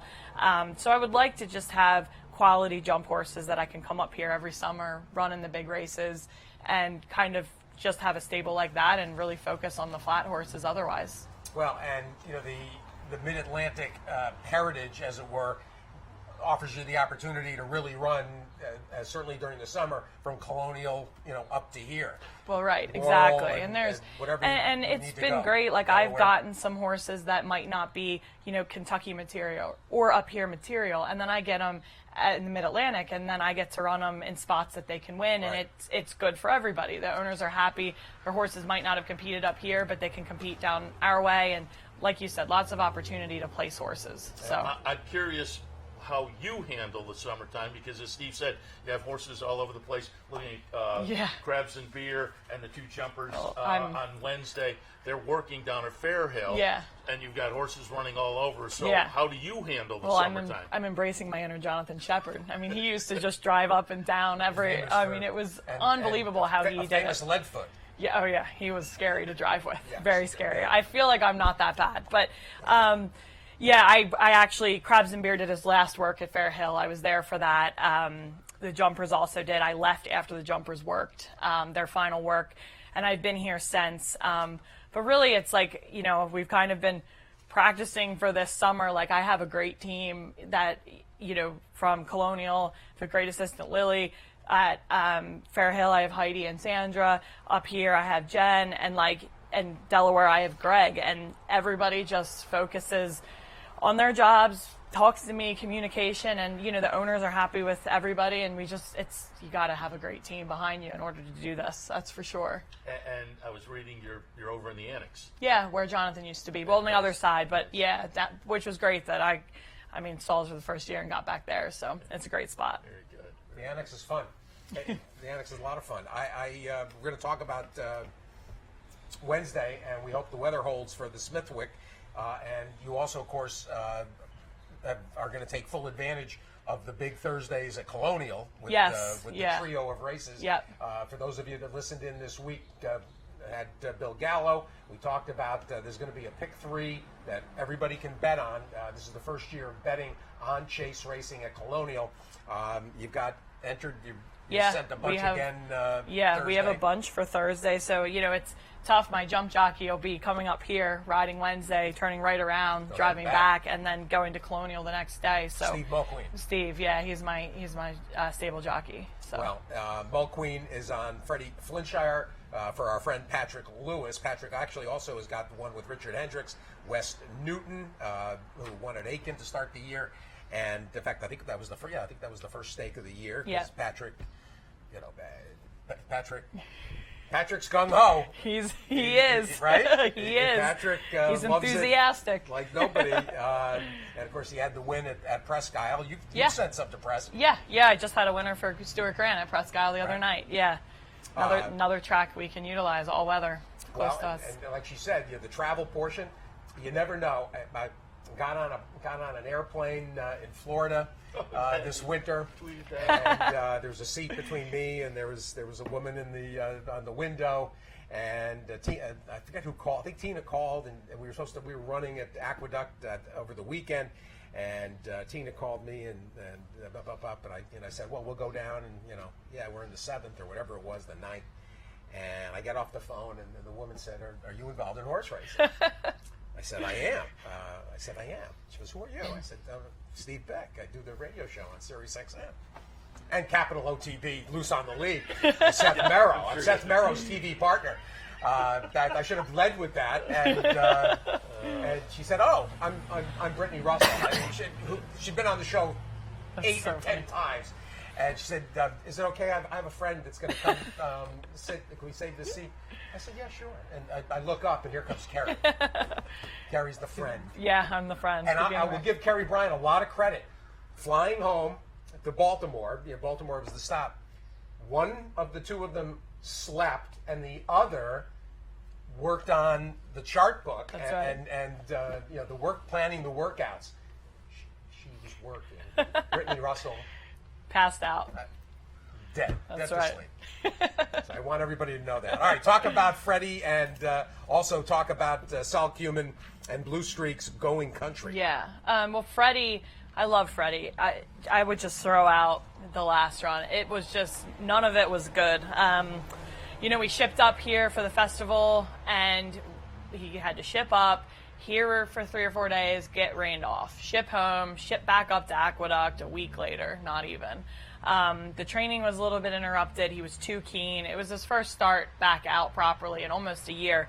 The way the race set up, they went too slow. He was stuck down on the inside. He fought Steven for the first mile. And that was not his best performance, not even close to it. I love this horse. I think he's very, very talented, and I expect a much improved run, and I would put him right there. Again, I would just throw out his last run. I've always thought highly of him. I think he's a really classy horse, and I expect a much bigger run this time out, and training hasn't been interrupted, and he's been great since the last run. It's interesting that his 2 jump wins both came at Charlotte. Yeah, isn't that funny? And it's funny because I actually think he loves a racetrack more than that, but he won the novice. He won the novice up here. The allowance up here, maybe it was, but yes. He was second in the novice up here. He loves the track. It just didn't go. Look, sometimes there's so many variables in jump racing. Sometimes it just doesn't go to plan, and it just didn't go to plan, to be honest.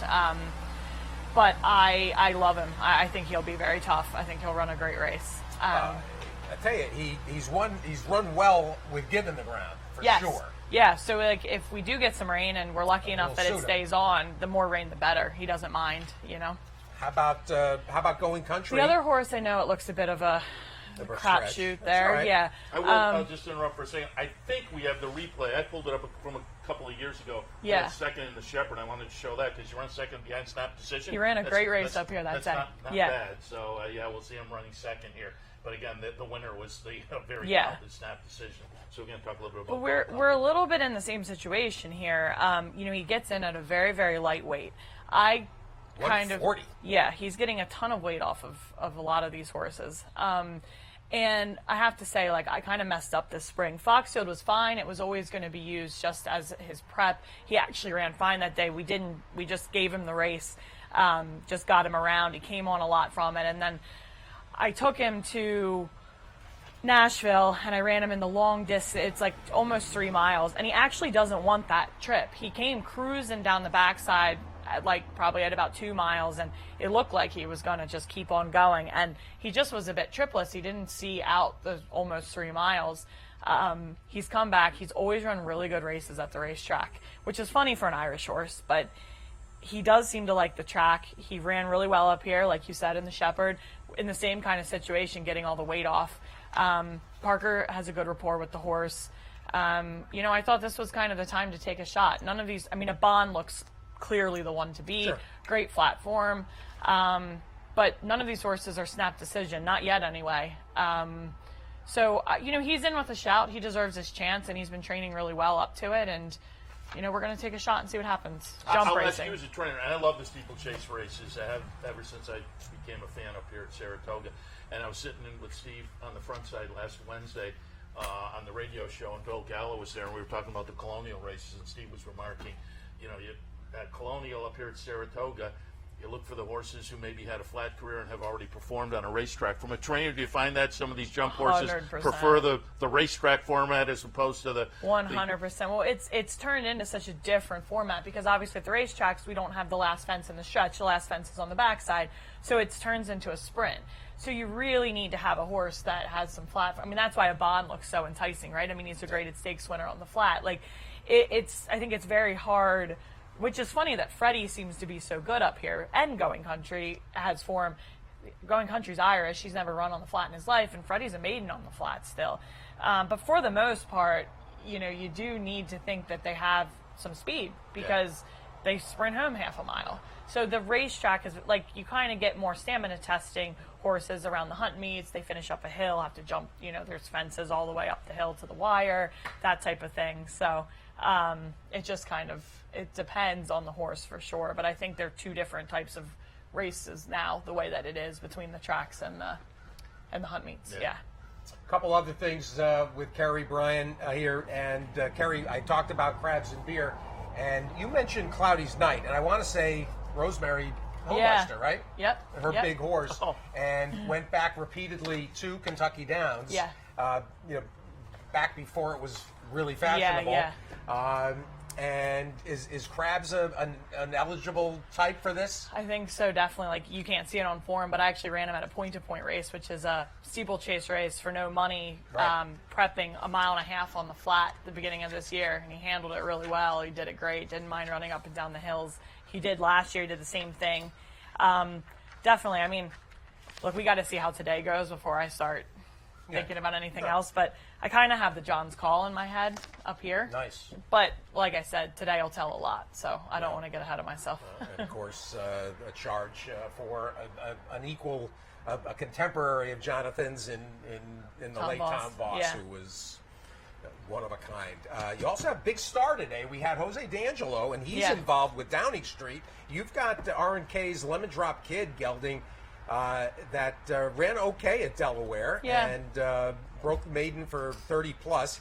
Had been off a long layoff. Yeah. What do we know about? What do you want us to know about Big Star? Nice horse. He had 2 years off, so he came back off of an injury, but we got him back. Pulling a Michael Dickinson. She's on the lead. She's on the pulling lead. from every great grass trainer in American history. Dickinson, Voss, and Shepherd. Yeah, his first race back out was great. Look, he's an honest little horse, tries hard for us. Owners never had a winner in Saratoga. You have a horse that can come compete, and I mean, I think he's live. I don't know, we'll have to see if he's good enough, but he definitely belongs. So when we have a chance, let's take it. That's a slight drop in class. Back in for the tag after running in the allowance at Del Park, and interesting actually. Big Star 6-1. In a very competitive nightcap that I imagine some horses are going to be. There'll be some shakes and there'll be some people reaching in for a number of these. I got a feeling. And then looking ahead during the week, you got Royan looking to break the maiden in the opener Thursday at Colonial. You've got looking ahead also. There was another maiden next. Burning Money comes back in the 6th. Here on Friday or Thursday? I think it's Friday. Yeah. Thursday or Friday? Yeah. What do we know? I like him. Yeah, he's a nice little 2-year-old. He's kind of done everything right. Great mind, great attitude, and he's fast from the gate. So. For Dark Horse. Yep. Oh, yeah. There you go. And this was a wow. He was bought back. Partners bought people out. After being a $100,000 yearling, then what went on? Bought partner. I don't know the whole story, but work well? Bought partners out down at the sale. Yeah, I think he only went 10-3 on the all weather, but he's a dirt horse. So see, this is one of the great mysteries of particularly at OBS, because you got horses that may never see synthetic again, and that's the surface they got to work over. And they don't go as well as somebody that goes 10 flat, and it gets shunted away. This was a horse that was sold at Saratoga for $100,000. Yeah, isn't that crazy? So he Wow. came to me, and we started working him, and he hasn't missed a work for me. He's been great, and he was in on the grass at Aqueduct the other day. He was on the AE. The only reason I did that was I was hoping it might rain, and just to get him experience before coming up here. But he's not a grass horse or a Tapeta horse. He's a typical Munnings. Looks like a Munnings. Yeah. Unbelievable. Burning money for Kerry. Looks live as can be in that state bred maiden race. Yeah, I do. I like Covered him. a good one. Very nice. And that was a dam that Ray Handel trained for Dark Horse. Yep. Overheated, the distorted humor. That was a 6-figure earner. Yeah. No, he's a nice little horse. So I'm cautiously optimistic. Kerry Bryant, everybody. She's goes to Europe to find horses. She puts partnerships together. She's a major player. Today, I just thought, we actually had kind of a theme show because we've got the next group coming up, the Legion Bloodstock guys that I call on the radio Hard Chargers, the young Hard Chargers. We have Jose D'Angelo, who's emergent, joined us first. Kerry Bryant, who is a force to be reckoned with. And now Legion Bloodstock. So we're hitting all the young up-and-coming stars, like Seth and I. Exactly. All right, we'll take a break. We appreciate it. Good luck at the meet. Thank you. And again, when we sat down, I don't think we said it when we were on the air, but when we sat down last time you were on, you were a jockey. And so the more things change. Things have changed. Yeah, things have changed. And where do they find you on? You got plenty of social presence and website presence. Yeah, I'm everywhere. Twitter. Give Kerry145. Kerry, because it's a little different. Kerry, Keri 145. Yeah. All right, so follow Kerry and on X. Parentheses, formerly known as Twitter. How long is that going to go on? It'll always be Twitter. To anybody that, how do you search for X? If you search for X, you're not getting Twitter. No. And as we go to the break, a couple of quick things, because otherwise it's going to fall by the wayside. Do we have that picture of Chuck that I sent, either one or both? I want to get an update in for everybody that was so supportive. I've had probably half a dozen people ask me, and I said I'm going to have to check with Steve. There, look at that from a couple of summers ago when I took off. Tina and I went to see the pony swim at Chincoteague. Oh, cool. You ever go? Yeah, I actually have. Yeah, right? Is it the craziest thing ever? Yeah, it's wild. It's nuts. So Seth and Chuck hosted those couple of days for me while I was gone. Actually, because we were at Colonial, then Chincoteague, and then Delaware. And ratings through the roof. The people went crazy. And that was that. It's so crazy that there's those two pictures of the three of us. As you can see, at least one of us still has hair. That was at the sales. Chuck is doing well, and for those of you that have got his contact information, long-term friends, everybody's Chuck's friend, countless friends from across the country, and in fact, Joe Valenti sitting right here. Chuck was with me for a couple of weeks when he got out of the hospital, and now is in town. So for those that are coming up with horses, you got to get in contact. Chuck is close by to the track, and you can come and see him and sit with him. He just finished his July treatment for the cancer, and now he's got 3-4 weeks to basically try to get strong again for the next series of tests and treatments. But he's so appreciative of everybody's incredible, overwhelming support. Literally one of the industry's most liked and admired individuals, and get a hold of Chuck, and let's all lift him up through this really challenging health crisis. So I wanted to give everybody an update. Yeah. As I say, I've had half a dozen people ask. All right. Happy to kick off the show with husband and wife team David and Gordo, Cherie DeVoe. Thanks for stopping by this morning. Thanks for having us. Happy to have you join, and always happy to root for locals. And Cherie, you're originally from Saratoga, right? Originally. Again, I think we go over this every time I come on, where I was born here, with my family participating across the street at the harness track, and I grew up in Florida, but it's always fun to come home, and my family is all around here, so nice to get to see everyone. Yeah, and again, it's always fun to root for the locals, certainly. David, you've been in the game for a while now. What is your background, and where did you grow up, and how did you get into the game for folks who aren't familiar? So, excuse me, my mother and father have been in the business forever. My father was a jocks agent. He had P-Val, Pink Eye, like a long list of Sandy Hawley. Every time I run into him, I remember when he was staying at the house. And then my mother ran Bobby Frankel's business from probably close to when I was born to the day he passed away. So I got in it from there. I was actually born on the racetrack hospital at Santa Anita. So you could, it was May 15th, Bob Forbes won the Preakness, I believe. So. Very good. So that works on the resume. I'm curious, how did you guys meet? Is it like a racetrack meet cute story? Well, yes. David came in. He works with Lanes End, for Lanes End, and when I was working for Chad, he came in to look at Gift Box. And so the joke is that we met when he came to see him. It was the gift that keeps on giving. I like that.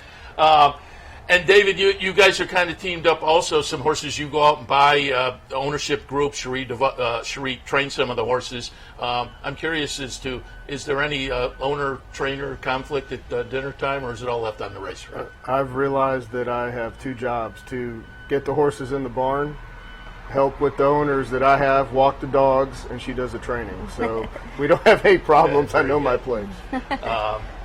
And Cherie, the rest of the year when we're not up here, we're in a studio down in Albany, and I do a handicapping show in the afternoon.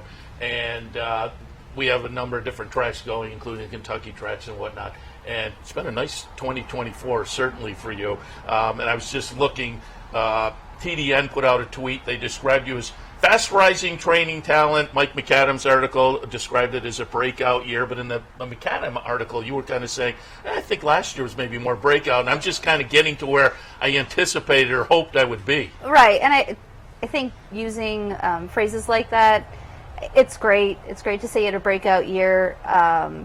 In the first couple of years, there were also tweets that were saying, I wonder if she regrets going out on her own, and then COVID, and we've been building slowly, but intentionally. So the way that we've set up, we've grown a bit each year, and it wasn't just this really big year where everything came together. We've been growing and about doubling in size to where we are now, which is about where I'm comfortable running a full stable. Really not looking to really add the numbers at all. I'm happy where we're at.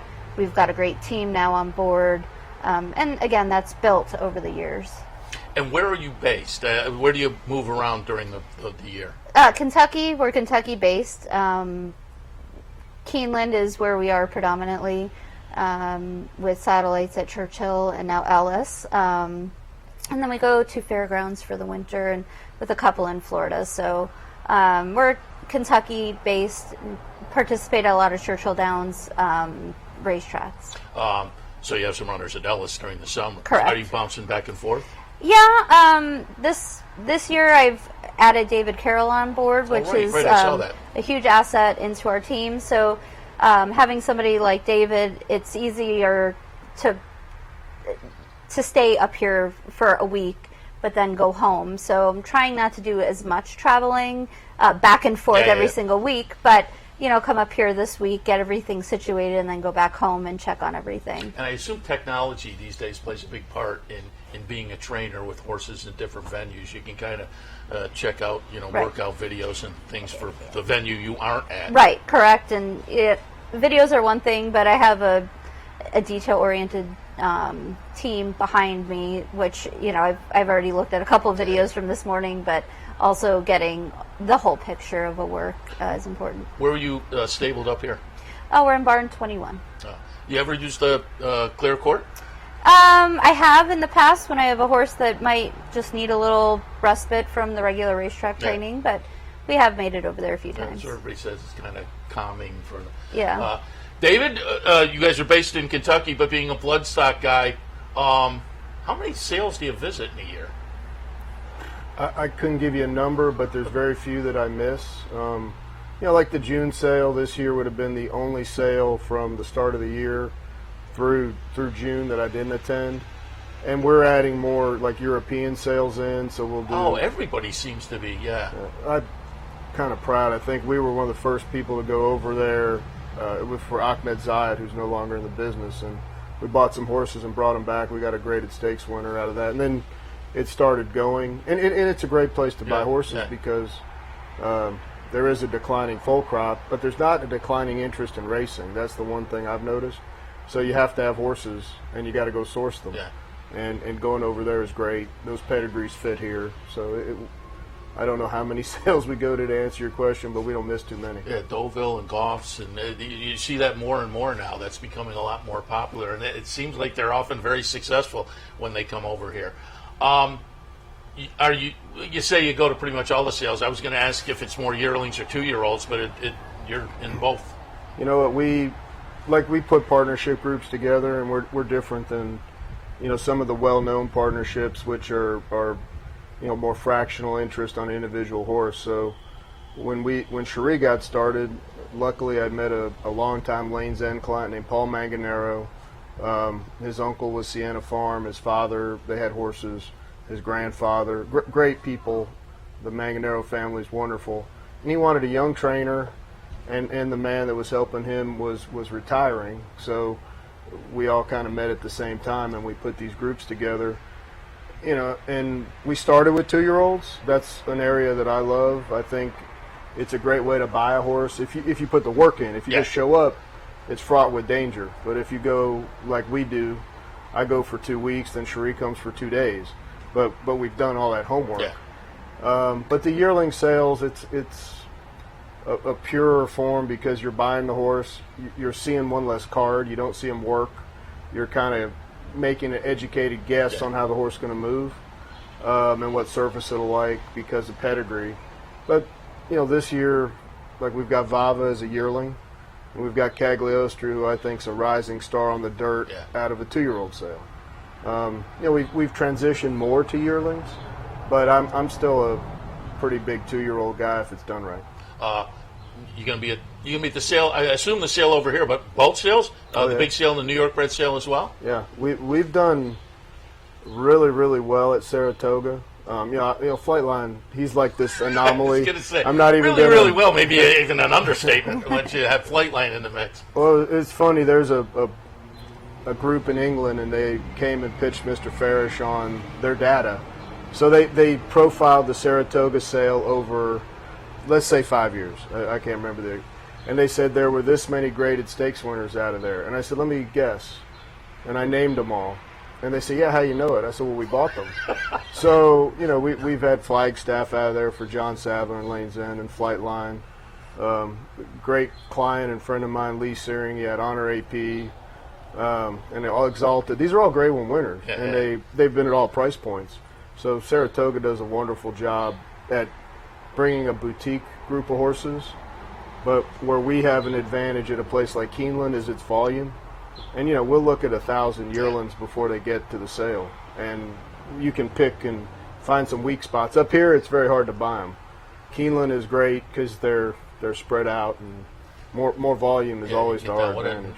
Normally 6 books on something? Yeah, 6 books. And so there's plenty of action for like a week down there. 2 weeks. 2 weeks. Oh, yeah. Well, No, that's what we Whereas do. it's 2 days up here, and then the New York bred sale. And they don't drink as much in Keeneland as they do at the night sale up here. So. The social aspect is a very big part of it up here, and has been for years. I mentioned years ago when I first became a fan of the game, it was a totally different facility, and the bar out and back was somebody's living room, literally, with a piano player in there. So it has changed now. But I always tell people, if they're just a fan of the game, come up and watch. The backyard is always crowded. It's a lot of fun. And it gives you another aspect on the game.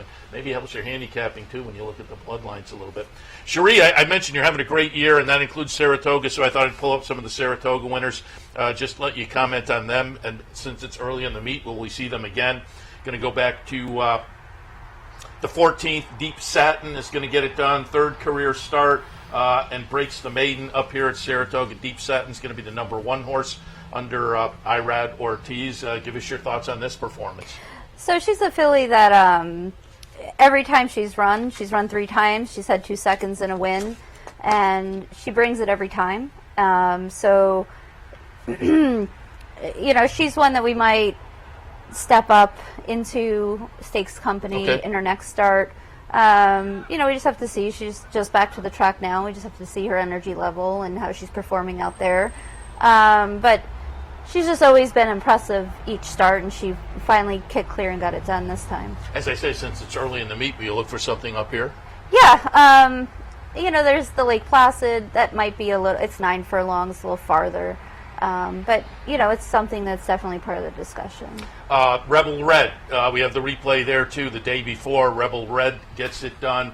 This is a horse that started the career over in Europe, comes over, breaks the maiden down at Churchill, and then steps into the first level allowance and breaks through. Rebel Red's going to be the number 3 horse. And I saw you were the stable tour in the Saratoga Special, and I saw you're contemplating perhaps a little stake for this one as well.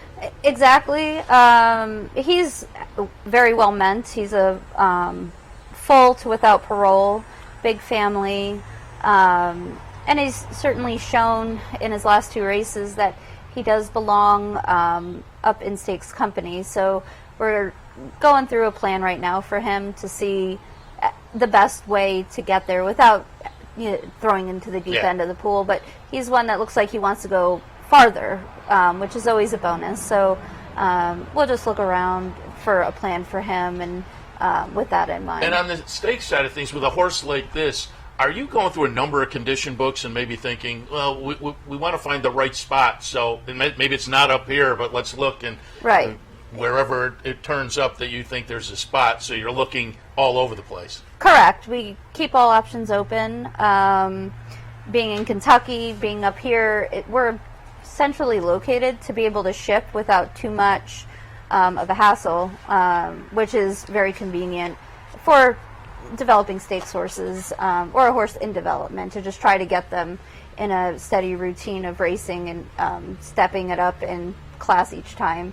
So we do keep all options open and kind of have a little bit of a plan in our head, but as we know, the weather or the horse, so just try to give us a couple different options in case one doesn't work out. You guys play at Kentucky Downs, I'm assuming, with the money. You must look to... We have to this year. Yeah, we do. It's so competitive there. Number one, it's a different type of racetrack, so you have to have the right type of horse. As a handicapper, you don't have to tell me. Right. And then, you know, it's wildly popular. Yeah. So definitely point horses towards it, but you can't really depend on those horses running in it because they're so oversubscribed each race that I was they going to have. say, there's so much money. That's a meet that I think maybe trainers plan back from a little bit and hope you get there, but it's an exorbitant amount of money for the races that they're running. And then, you know, going to Churchill and running or Keeneland, the purses are still great there. So if it doesn't work out, you know, it's not the end of the world. Got another winner up here on that 13th card, on the 13th, Taking Candy. Again, relatively lightly raced, but this one was impressive. And again, I saw your comments in the stable tour. You weren't really expecting necessarily this kind of performance because this horse hadn't been seen since last year at Saratoga. So this is a nice comeback. The number 10 horse, Taking Candy. Give us your thoughts on the comebacker. Right. So he's a horse. He's kind of just had a few different issues that we've had to work throughout his career to bring us here. And then when we were getting him back, he ended up having a quarter crack that we lost about a month from. So I figured coming up here we could get Jose Lascano back on him, back at the track where he'd done well his last 2 starts, and really thought that he would need a race.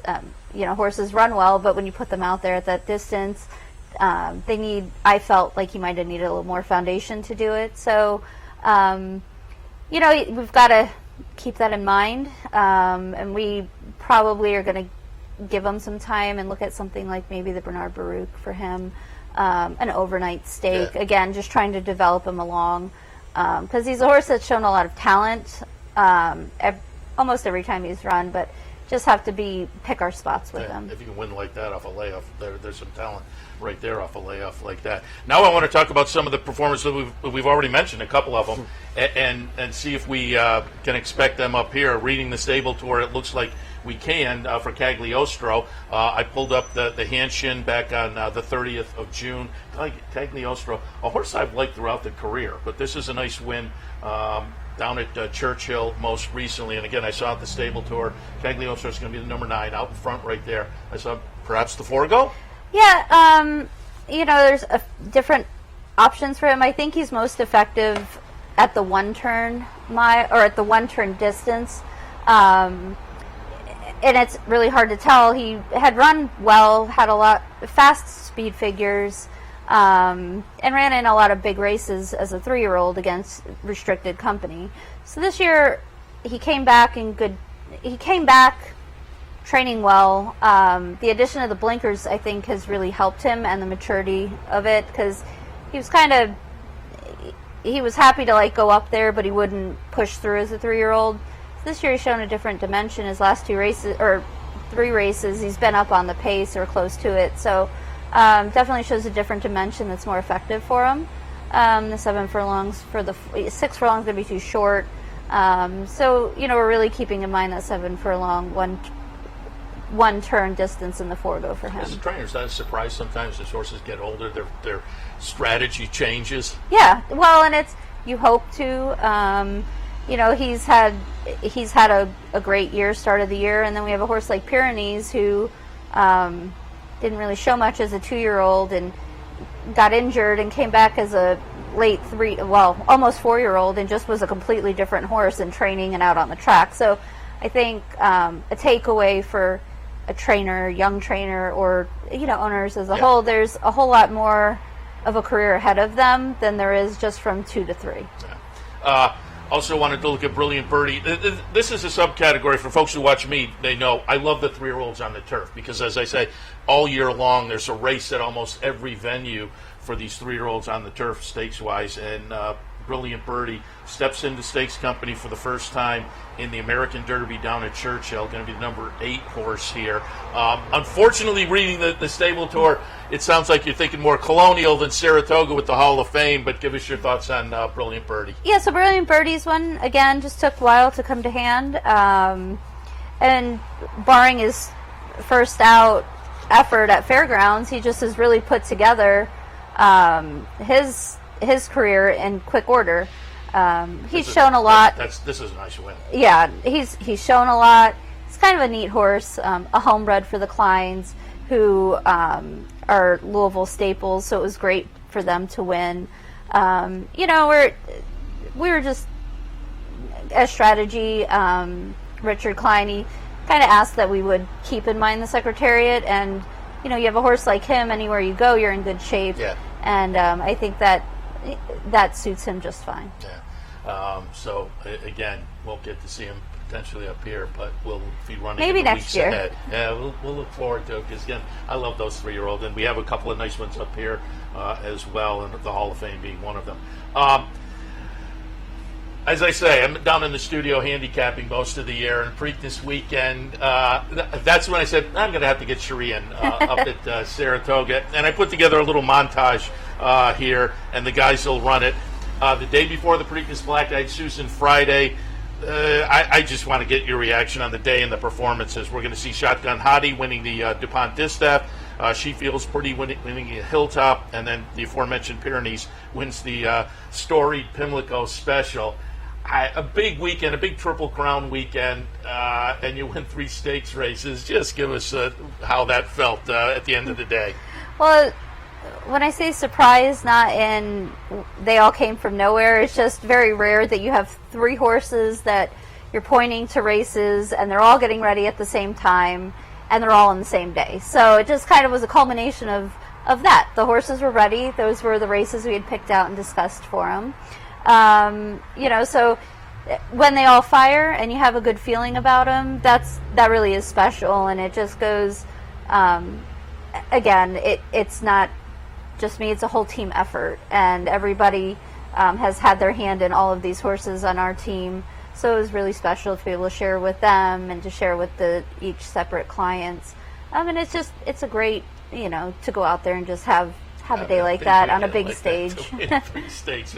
That was fun. Like I said, we'll have Sherry on to talk about this, because that was, again, I had said, as we've alluded to earlier in the year, when I'm handicapping, I looked at one of your horses, I said, Sherry's having a pretty good year. And then that put kind of the exclamation point on things, certainly. And I wanted to, I'm going to get to David again with a couple of thoughts in a minute before we wrap up on your horse. First of all, Shotgun Hottie is going to be Sunday, right? Yep, so she's entered on Sunday to run in the Shoe V. She's arrived in good order. We contemplated the Molly Pitcher again, but, this is definitely a bit of a softer spot. And, again, you're trying to develop, and for a horse like her, a mare now, like her, the Breeders' Cup's definitely the end of the year goal. So we're just trying to get her there in the best way possible. And again, just before I shift gears, I want to go back, and we're going one race back here, but what has to be, I'm assuming, a favorite in the barn. I wanted to look at Vava, and I wanted to pull up the Grade 1. So this is one race back. We're going to look at the Derby City Distaff and Vava. And looking at the stable tour, it looks like game plan will be we will see Vava up here at Saratoga. Yep. So again, when we're strategizing at the beginning of the year, the key races that we are trying to hit, the Derby City Distaff was one, the Ballerinas the next, and obviously the Breeders' Cup Filly and Mare Sprint is the third one. So she's been a really special horse to me. It's kind of the first one that we bought at a sale, and I had just a connection with. I love all my horses, but she was one that was just identified herself early. Early even before the saddle went on, that I really just liked her. And she's just been neat. She's one that has taken some time to get to this point, but she's rewarded us with the patience. And again, you're going to look for the start up here a little bit later in the meet. Exactly. Yeah, and again, fabulous racehorse and easy to root for. So glad we're going to see Vava up here. And before we wrap up, David, I pulled up a couple of replays to again, we've kind of alluded to it already earlier, but I pulled up a little video from the auction right up here at Saratoga. We will see Flightline go for $1 million, but some years prior, we will see what I think maybe put you on the map. 2005, we'll see Zenyatta go for $60,000. Talk about the game, and as I say, I think Zenyatta with a $60,000 price probably puts you on the map. But talk a little bit about these two horses and how you wound up getting the success at the sales with these two. It's kind of. So when I was younger, and I said, okay, how do I get from, I have a resume where I've worked and done all these things, to where, you're at the upper echelon, where when you walk into a room with anybody in the world, you're a pick-em. This person isn't 10 points better than you. And I decided, well, you have to get lucky when you're younger and prove you can do it. And it's the same with training. Or a stallion or a mare, if you get something going early in your career. And Zenyatta was a blessing because, excuse me, I learned so much from the experience. So, every time Zenyatta ran, she cost $60,000, so there was no pressure from the purchase price. But as she became Zenyatta, I don't think John Sheriff's ever felt the pressure, because he doesn't. But I did, because every race meant something. Not only because it was like a family thing, and then you have a horse of a at that moment a lifetime maybe, and then what she meant to the industry. But for me, I was like, okay, each race, I didn't think I appreciated what was going on. And then I remember calling John Sadler, and I said, listen, after Flightline began to become Flightline, I said, there's very little I can ever tell you that you don't already know. But I have one thing I can tell you. This horse isn't going to be around forever. Deal with the pressure of training them and all the things that go with it, but appreciate every day you have with them, because they're so rare. And, to have a Zenyatta on my resume, buying it. And again, I'm a link in the chain. not the most important link by any means, but it starts with us, and then how they manage it. It proved we can do it. And the first time, all the people want to, you got lucky and all this, and then you get the next one, and you have some accelerates and horses like that in between. It's a proof of concept, and it's my business, same as Cherie's as a trainer. You get one, they go, but when you start doing it repeatedly, you're putting it together. You've got a good program, and both horses meant a lot to me, and I'm hoping for a third one for us. Because that would absolutely tie it all together. And I'm not being like Disney here. I believe it'll happen because we have a good program, and my job is to find the talent in horses and people, and I think we've done that with Cherie's business, with her being the talent and the horses back in the barn. So I it's all been really great, and some people don't want to hear that, but that's really what it is. I doing the research for the show last night. I was looking up both of you, and there was an article on David. I think it was on America's Best Racing, maybe, and I think it was Tom Padula. And it starts out and it says, you got the horse of a lifetime in Zenyatta, and then 2 paragraphs down, and then you got the second horse of a lifetime. So how do you get 2 horses of a lifetime? Come on, leave a little room for somebody else. Now, you know what? I hate to say it, I'm greedy that way. If we can get one more, the third horse then I'll back off everybody. But very good. Well, maybe you'll find them up here this year. And just quickly, for folks who aren't familiar, how would you define what a bloodstock agent does?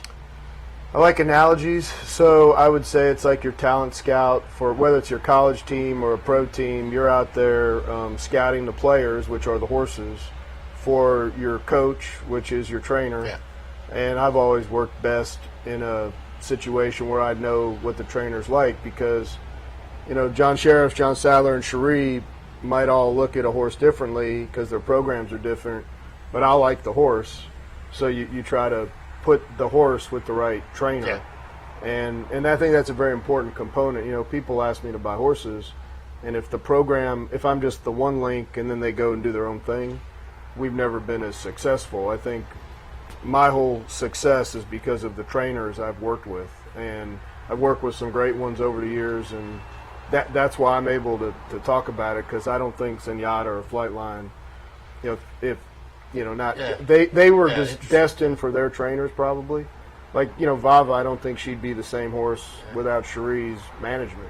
And I mean that sincerely, not because it's my wife, but trainers make these horses more than bloodstock agents. We have a job and we do it, but it's not magic. What the trainers do and the daily decisions.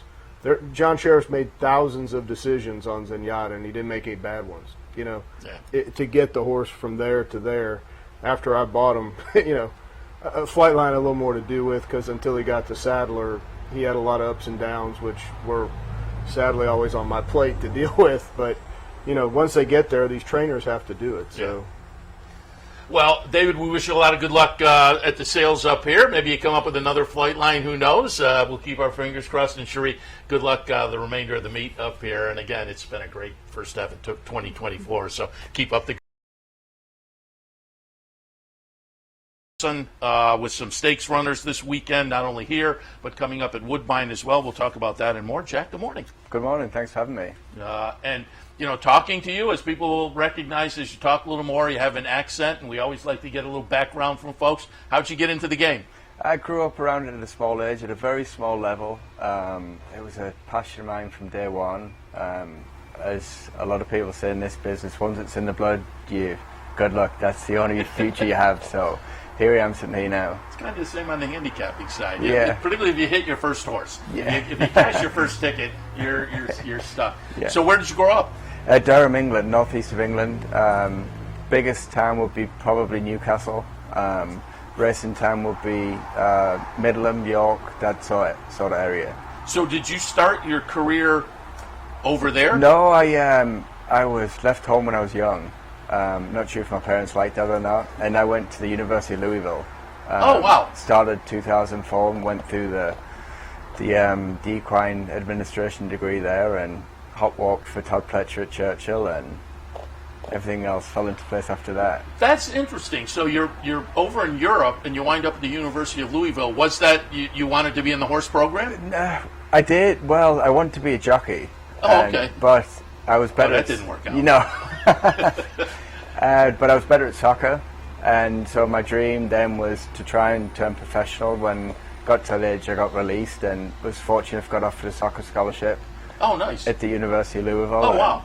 Wasn't really sure exactly what I wanted to have that ambition to turn professional, but I wasn't good enough, and injuries and so on and so forth. And when I got offered the scholarship at Louisville, didn't know that they offered the equine program as well, and flying in there in the official visit, I saw Churchill Downs and the university there, and I was like, well, this is going to be great.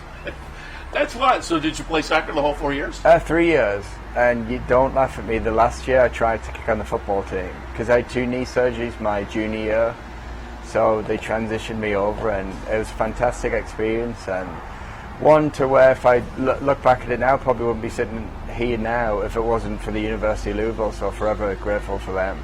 So the last year you were kicking for the football team? You were kicking like extra points and No, field goals? more so kickoff. It was like, and I was starstruck. You know, I didn't know how to put the equipment on and things like that. And it was, if you can say someone's lived an American dream, I've lived it, because you watch American movies and everything's bigger and better, and you don't really understand it until you're here and you see the college lifestyle. And I lived that, and the opportunities too. You know, I think the US is full of opportunities if you're willing to take them and go with them. And I'm in love with the US now and don't see myself going back. That's a wild story. You went for soccer and then transitioned over for kickoffs, and now you're training. Give us you're based up here in the summertime, right? We are, yes. So what is your circuit during the rest of the year? Well, you know, last year we went from Palm Meadows, Florida to Kentucky to here, then same route back down to Florida. This year we only shipped in to run at Churchill. One of the reasons being, you know, we'd like to have a stable there in Kentucky, but we know how big it's getting, and we're trying to grow. So we thought we'd just leave horses in Florida and then go straight to up to Saratoga. So that's what we've done this year, is Florida and Saratoga. When you sat down, you said you're based over in Oklahoma? Oklahoma, yes. How do you like that? They renovated, they expanded the track a couple of years ago. You have the turf course over there to work on as well. How do you like being over on the other side? You can put me anywhere in Saratoga and I'm going to like it. So that question is pretty simple to answer. Yeah.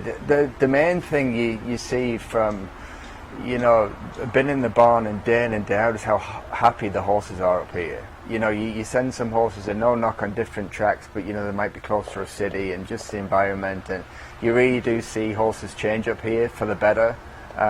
Humans as well. It's just an all-around good place to be. Yeah, totally agree. And I always say the beauty of Saratoga, first of all, as a trainer, it's fun if you win up here, because I think the crowd is so knowledgeable. Horses come back after a big performance, and so it's got to be fun on the training and owning side of things.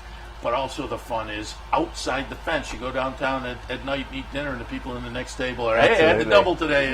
It's so great. Racing-centric. That's what racing needs, and it's really, you know, credit to Saratoga to put on that type of product. And I also pulled up, as I was looking at your record and whatnot last night, I pulled up because you have had some very nice Saratoga Stakes success, and I pulled up one of those, the Grade 1 from 2020, Vexatious. Gets it done. To win the Personal Ensign, the Grade 1 Personal Ensign. You've also, over the years, won the Vanderbilt with Lexingtonian. Channel Cat won the Bowling Green up here, as well as a number of other nice stakes races. But just give us some memories of some Grade 1 victories up here, like this one, Vexatious and the Personal Ensign.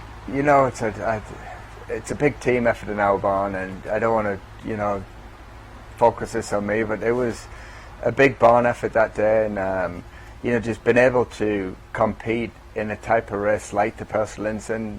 Been young, you read the history about race like you're competing against like Shug McGahey, all these trainers that have been there and done that. It was humbling, and you know, at the quarter pole, I actually thought we were going to win. People might have thought Midnight Pursuit loomed up alongside and was going to go on by.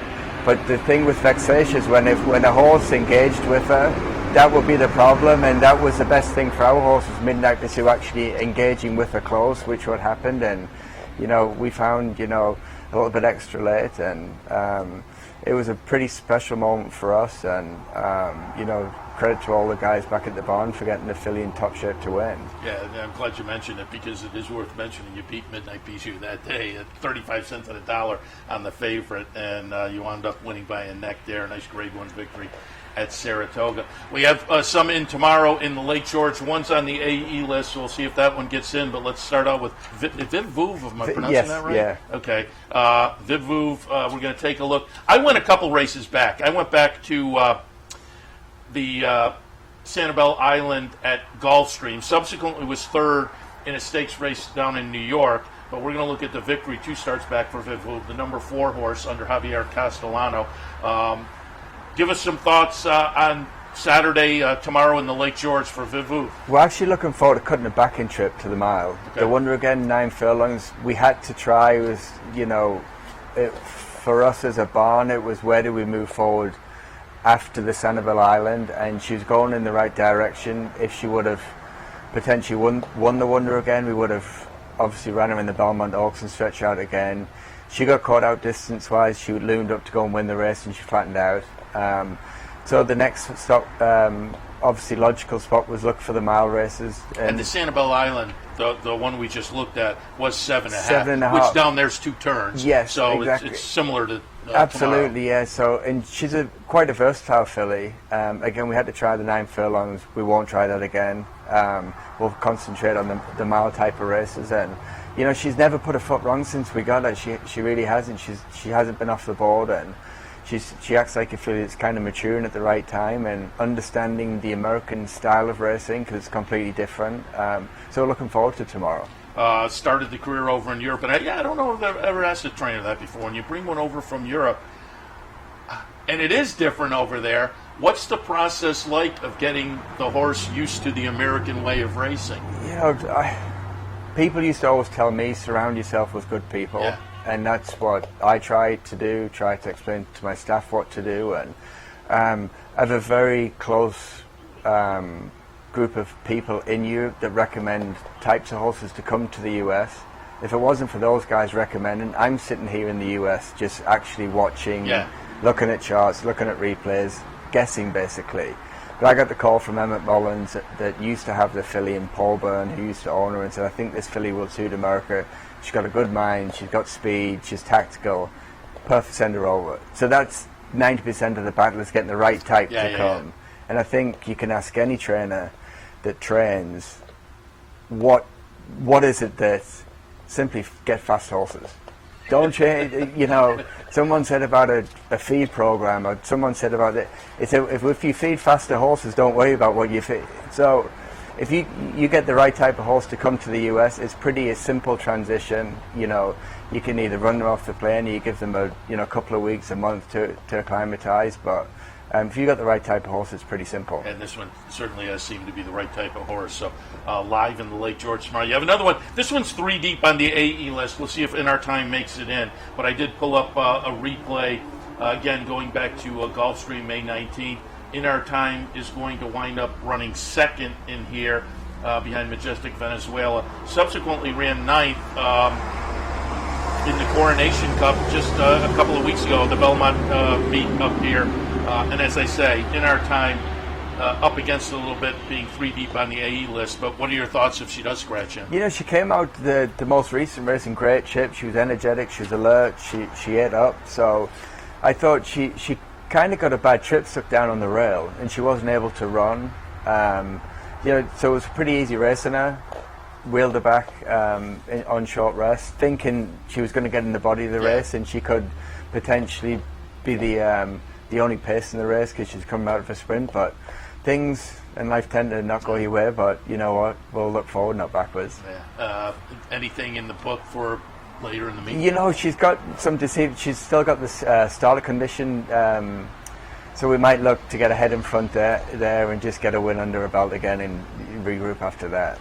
And I mentioned at the top of the show, you also have a stakes runner in at Woodbine tomorrow. Nice stakes start at Woodbine as well. We're headed up in September, friends with all the folks up at Woodbine. They have the Trillium up there, and you have Ocean Club entered. I pulled up a replay of the Monroe. Again, a couple starts back for Ocean Club, but we get to see the win. Runs first as the number 3 horse. Subsequently, this one ran 5th a few weeks ago down at Monmouth in the Eatontown, but it's been working up here at Saratoga and aimed for Woodbine tomorrow. What are your thoughts on Ocean Club? We're excited to get her back on the Tapeta tomorrow. You know, she's unbeaten on it. That was kind of, you know, she's a listed winner already. And I got to thank Glen Hill for being so supportive of our program. And they've got well-bred horses that can, you know, take our barn potentially to the next level. And, you know, getting that Grade 3 win tomorrow would be a good addition to her value as a broodmare. She's shown down in Gulfstream she likes the Tapeta, and it was a strangely ran race at Monmouth for her because they went so slow early, and she was kind of fighting against it, where she just wants to let run and be happy, and she can go a lot quicker. She can breathe more efficiently instead of just being held on to a bit. So I wouldn't be surprised if, you know, she breaks running and she gets into a comfortable, quicker pace there, and she shows that she can take them all around her. Again, getting on a surface she prefers. And so, how many condition books do you look at normally? A few that, you know, yeah, the good thing we've been on the East Coast and there's several tracks. There's options there, and you're not limited to one track, so it's actually good when you pick up and look at a few. Yeah. And you have one in, I appreciate your being here right now because you do have one in the opener coming up, so we'll get you wrapped and get you over to your barn. But in the opener today, you have Gene and Jude, first-time starter by Kitten Joy, going 5.5 on the grass. What are your expectations in the opener? You know, we decided to scratch him this one. It just didn't eat up, so we're going to look for another race in the next buck. Okay, yeah, I hadn't seen the scratches yet, so. But we do like him, so watch out for him next time. Okay, all right. Good to hear. Good to know. Anybody else we should know about on the? We actually like our T-roll in the first race tomorrow. Okay. It's one that we kind of bought with the intentions potentially this could be a Saratoga type of horse, and I asked the ownership group, which is kind of cool because one of the part owners is the exercise rider in the morning, so it'd be good to. I try and get the people that want to kind of.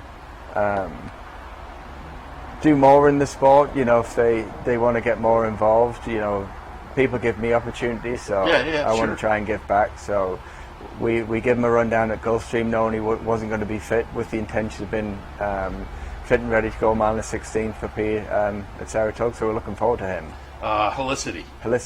Tyler Gaffleone, who's got a little hot yesterday, so that's a bonus. And purchased at Ocala March. Do you go to the sales? I do, yeah. Yeah, we try and pick up one or two. You got to be, you got to do your homework and things like that. And thankfully, we've got some great people that put lists together and things like that. And a small group of owners that are willing to purchase, which is half the battle. Participate up here at all? We would, yes. Yeah. I might need to win the lottery up here to be able to follow me. It's a little bit different than Ocala in March, but the New York bred sale, though, playing around with the New York breds, the weekend sale. Yeah, absolutely. Yeah, we'll definitely be looking at both sales. Yes. Jack, really appreciate your visit this morning, and again, looking forward to seeing the runners tomorrow, runner and maybe runners in the Lake George, and wishing you a lot of good luck on the Meet Beyond as well. But we appreciate you stopping by. Thank you very much. All right, we will wrap it up here. Happy to be joined by Brad Falcone. Nice start to the meet so far. We'll hit on some of those horses as we move along, but happy to have you join us this morning to kind of kick off the Saratoga meet. As I've said, nice start to it as well. Yeah, no, thanks for having me.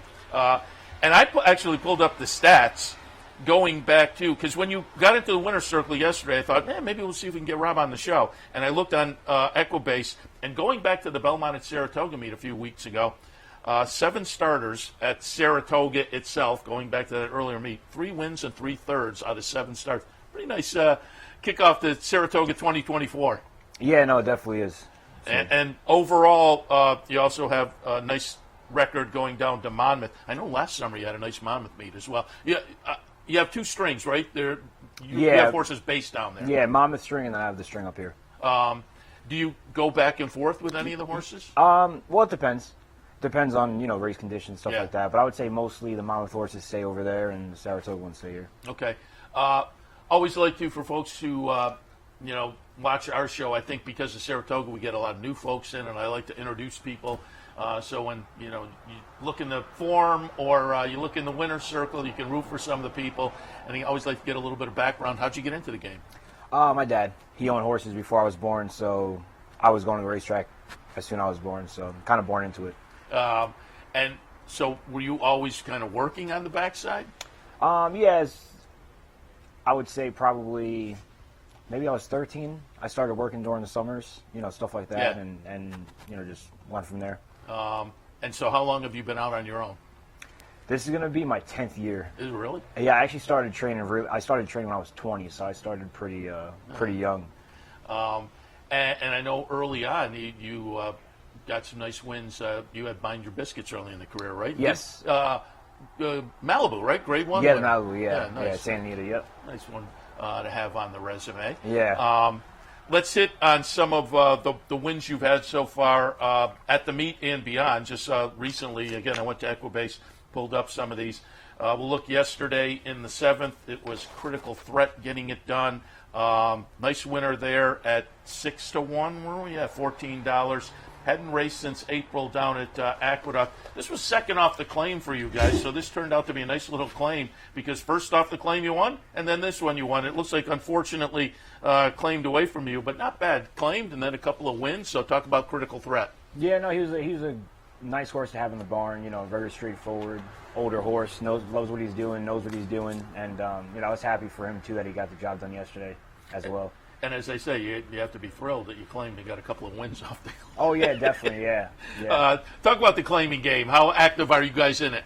Oh, no, we're really active in it, yeah, really active. So we don't get, we don't get, $1 million horses left and right. So, the way we replenish and restock is, through the claiming ranks, and sometimes it works out and sometimes it doesn't work out, but we're really active in it. So I love the claiming game. And as I said, that one was claimed away from you, but I assume, as you've kind of alluded to already, you either have or will be active up here as well. And I sit in the press box, and the guys, the Equibase guys, after a race will kind of announce the the claims and how many, and there was a shake, and it's active there's up a lot. here. Yeah, there's definitely a lot of action, especially up here. Yeah. If folks aren't familiar with what is the process to put in for a claim, and then if there are more than, if there's more than one claim, right. Just take people through the process a little bit. So you get a claim slip, which is called a claiming slip, and you fill out the horse's name, the date, the race number,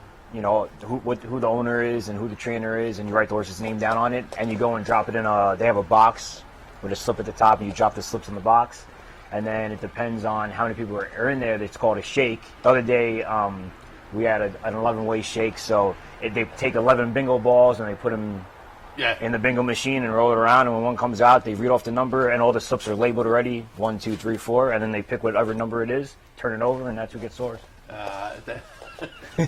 It's an extra win at the racetrack, I guess, when you come up with the shake. Yeah, no, it is. It's an 11-way. There was Oaklawn a few years ago. They've kind of changed the rules, but I remember talking to Nancy Holthus down there at Oaklawn during the wintertime. We had her on the show on a Saturday morning by phone, and I think they have a 40-way shake down there. I could see that probably. Yeah. I would say, yeah. Crazy. Yeah. I've seen 30. I think that's the most I've seen. It was nuclear down there, like I say, a couple of years ago, and then they juggled the rules around a little bit. Yeah.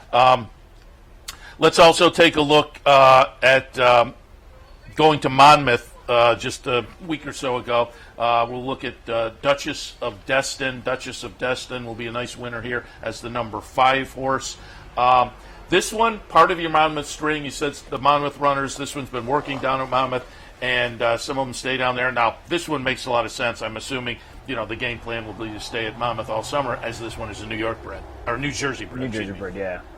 Yeah, she ran really good that day. So it came, it was on the grass, scheduled for the grass. It came off the grass, which obviously I'm not going to complain about. And, she ran really well that day. Talk a little bit about that as a trainer. You had her entered in the body of the field, and you look at her record, she's mostly turf. The debut was on the dirt, and it was a 7th place finish, but I always say to people, it's hard to judge on the debut effort. The horses tend to improve as they go along. But as a trainer, how do you make the decision when a race comes off the turf? I think it's like a group decision. So I talk to I had Joe Bravo actually was, worked her a couple of times for me. So I called him and asked him, and I said, hey, it's probably going to come off. What do you think? And he was, we were kind of all in agreement. Me, him, the owner, and the works were on the dirt. Assistant. Yeah, the works were on the dirt. Yeah, that we go ahead and take a shot. Joe liked the way she traveled over it. Thought we'd get over it fine. So it turned out that was a good decision that day. Not bad having Jersey Joe Bravo on board. Yeah. Also want to go back, and because this one was certainly a lot of fun, opening day at Saratoga. It was race number 1. We're going to take a look at number 7, Empty Tomb, getting it done. Has to be nice. You get the duck off on day 1, race 1. Yeah, no, that was great. I've had this horse now for a little bit of time, and I was more nervous someone may take a shot and claim him just because he just grew in the barn a lot. He's a very cool horse to be around. So it was exciting to finally see him, get another win, because it's been a little bit, but we've also put him in some tough spots. So he deserved the win, and it was cool to have him win and get to keep him just because he grew in our barn, a lot. And early in the meet, I would guess there'll be something going forward for him up at the meet. Yeah, towards the end of the meet, there'd be another one for him. Yeah. And how did it feel, though, to pick up the win again? And I had Jose D'Angelo in here the other day, and being from another country, he said, "Yeah, I won here." And somebody said to me, "You're off the duck." He said, "I didn't know what that meant, so I wasn't quite sure whether it was good or bad." Right. I never thought of that before. But if you don't know, off the duck is like. But how did it feel day 1, race 1? It felt really good, especially the last couple of years here. I talked about this with a few people before last week, and I was saying how the last couple of years here we haven't had much luck. We only won one race last year, and it was it's the last couple of years up here have been tough. It's a tough meet, but especially when you have to consider your whole stable as one. So it's tough to. My theory behind coming up here was always try to restock, and I don't want to come up here previous years with 15 to 20 and I run in the right spots. And great, you win races, but you lose 6 or 7 horses and you have no horses left. And then then you have to win a 10-way shake, a 8-way shake, a 5-way shake. So, I didn't want to come up here and lose all my stock. And this year we kind of claimed more so and waited out for the meet to start.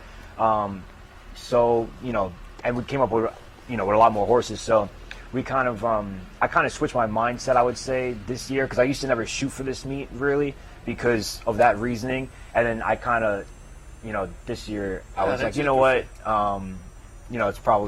it's probably time to, everyone's up here and everyone watches Saratoga, so you got to do good, and hopefully the phone starts ringing, you pick up more horses, more clients. Yeah, and as I say, with the record so far, going back to that Belmont at Saratoga meet, good decision so far. Yeah, congratulations there. You mentioned last year, I don't know if you'll remember this, but last year towards the end of the meet, I was walking here as I do every day to go to the front side after I do TV, and you picked me up in the cart. I always like the neighborly ride. But we were talking, I was looking up the stats there, and I think it was later in the meet, and you maybe just gotten the win. But you had a great Monmouth last summer. Really good meet down there. Yeah, we had a really good meet at Monmouth, yeah. So that kind of balances things out, certainly. Where were you based up here? I'm in barn 32 on the main track. Okay. It's right when you come in the front gate. It's a couple barns to the left. Yeah. For folks who aren't familiar, when you say the front gate, it's down the street from the main gate, like across from the Oklahoma. Yeah. And there's another entrance down there. We have an entrance by us. We're talking about, Jim Bond and his horses go by all day here. There's a lot of gates here, actually. Yeah.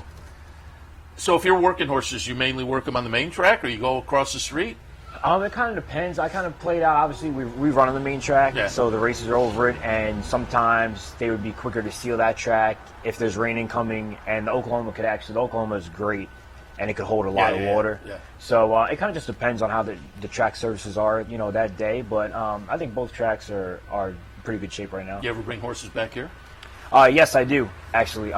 That is where, until this year, Spirit and Glory, she trained at Clear Court every day. She was a little bit of a handful, and this year she's being really good. But that was her home, was at Clear Court. That is the perfect segue, because I pulled up a replay. I went back to the Plenty of Grace on April 21st.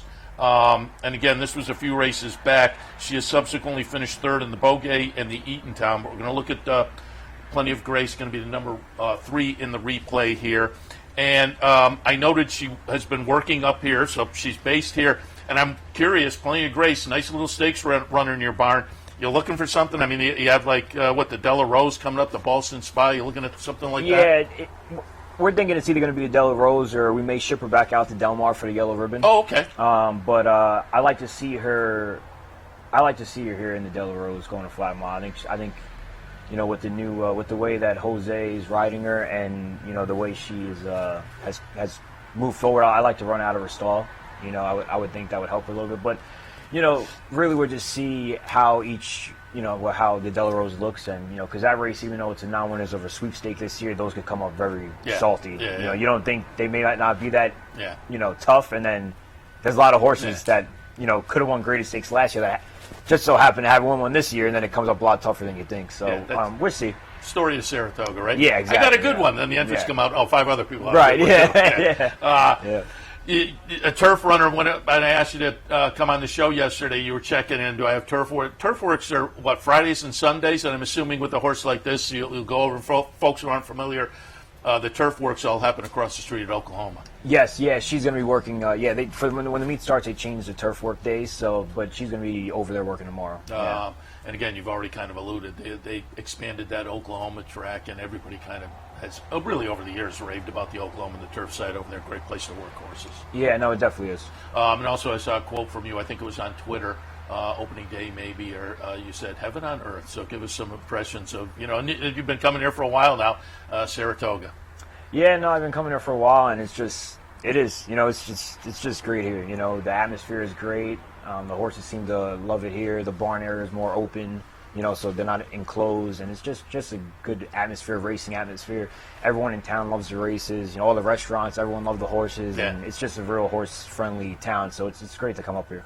Yeah, and I always say, you mentioned it. And that's exactly what I say to people. It's outside the fences that make it so special, because you're downtown and people at the next table are like, yeah, here's how I'm playing in the Exacta tomorrow. Where else do you run into that? And it's a lot of fun. And also, you win a race, and if the horse, like a Plenty of Grace, if shows up with an impressive performance, comes back, you get the crowd, I think, is into it. They're knowledgeable, and they can appreciate a big effort. Oh, yeah, definitely. No, they definitely do over here. Yeah, I mean, the crowds here are great, and even sometimes in claimant races, whenever the horses come by, they're always clapping. So it's just good to be in an atmosphere and environment like that. It's also fun just to sit there and watch races with a big crowd like this, and you get one of those photo finishes, and then they play the replay, and the whole crowd is like, oh!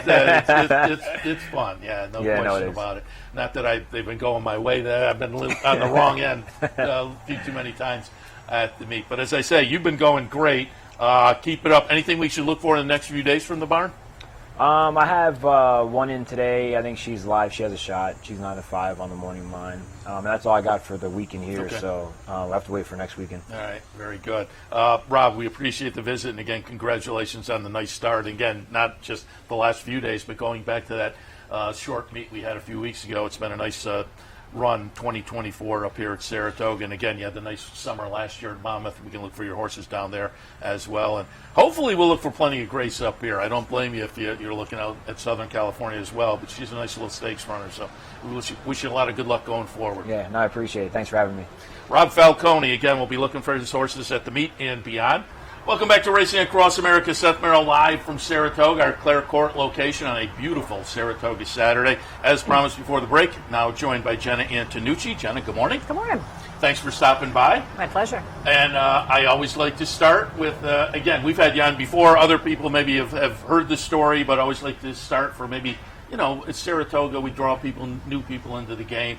Just fill us in how you got into the game and how you transitioned to becoming a trainer. Just had a lot of, obviously, equine exposure, grew up riding, and when I was a kid, way back when, it was just after only black and white TV, we trained a lot of thoroughbreds to be show horses. And so that was my initial exposure to the breed, and then having the opportunity to bring those on, it just kind of asked more questions of how and why, when I got my hands on them, who they were. And that made me curious to learn how they were started and developed in this part of their careers. And got bit by the bug and loved how fast they learned and the speed of it all, and just it just really compelled me to want to kind of go down that journey and not just jump over jumps. So you did actually show horses and jump over jumps. I did. Now, I can't think of who I had in here just last week, and we're talking about the jump world. And I know now retired thoroughbreds, they'll have separate divisions and whatnot, and they'll go jump. But whoever it was I had in said, actually, early on, thoroughbreds were big in the jump world, and then it kind of changed. We had, when I was growing up, there was an entire division for non-thoroughbreds, because for all, whatever was a crossbreed or wasn't just a thoroughbred. So that, obviously has, faded out, and now it's role reversal. So yeah, growing up it was non-thoroughbred division, and it was almost all thoroughbreds. All the classic pictures in that world are so many lovely thoroughbreds that are doing that job. Yeah, I found that interesting. And you mentioned the mental aspect. Do you see a difference with thoroughbreds and other breeds? Absolutely, and I think that's probably the biggest misunderstanding with the thoroughbreds is they process and think so quickly, but how we get them fit as well. So sometimes in those worlds, they want to get them, maybe the edge off them or a little bit, or not know how to connect with them mentally. And so if you lunge a horse to try and get them tired, in our world, all you're doing is getting them more fit. And so that's the balance of just people learning how to retrain those to do that job without doing it that way. Yeah. On the trainer side of things, as you became a trainer, did you work your way up, or were you working with as an assistant or in other barns on the way up? I've always said I'm a bit more organically grown, where everything I did was kind of driven out through the farm. I was doing a lot of layups and rehabs and bringing horses back along for other trainers, and so had the opportunity to come about it just really from a very organic point of view and not take this person's program and make it my program. And I think there's been a lot of benefit to doing that for me. But I've been able to watch a lot of programs too. Obviously, training horses, you learn to be a very good observer. Horses don't speak, in our words, and so you're constantly observing how they get there. And so watching a lot of programs and being in Ocala for so many years, watching so many great horsemen bring along young horses and watching their programs. And you are Florida-based now, you would say, right? I'm a Floridian, so but we have horses year-round in Florida now, and then we look like we're going to probably have more exposure in New York again. Okay, and so what is your year like as far as Florida to Saratoga? What's in between, if anything? We did a lot of Kentucky this year, and that was good, and we'll do some more of that this year. But we'll, New York, especially upstate's been big part of our schedule for as long as I can remember. We come up here pretty early, and more recently continue to bypass going downstate. And so we come up here, ship out of here, and run. And horses love it up here. We enjoy it up here. Well, I always like to get the impressions of Saratoga. I just said with Rob, Saratoga to me is so much fun because it's not just the racetrack, but downtown. You're walking along and people are talking about yesterday's double and whatnot. Yeah. And I always say the crowd is so knowledgeable and appreciative. So from a trainer perspective, your thoughts on Saratoga? It's very horse friendly. I mean, the motto, horses, health, and history is what the Saratoga motto is, and there's a lot to that. And so when you're in an environment that is more embracing of what we do, it's obviously easier. But even just that, just the weather, the horses really thrive on, and it's a little bit more casual.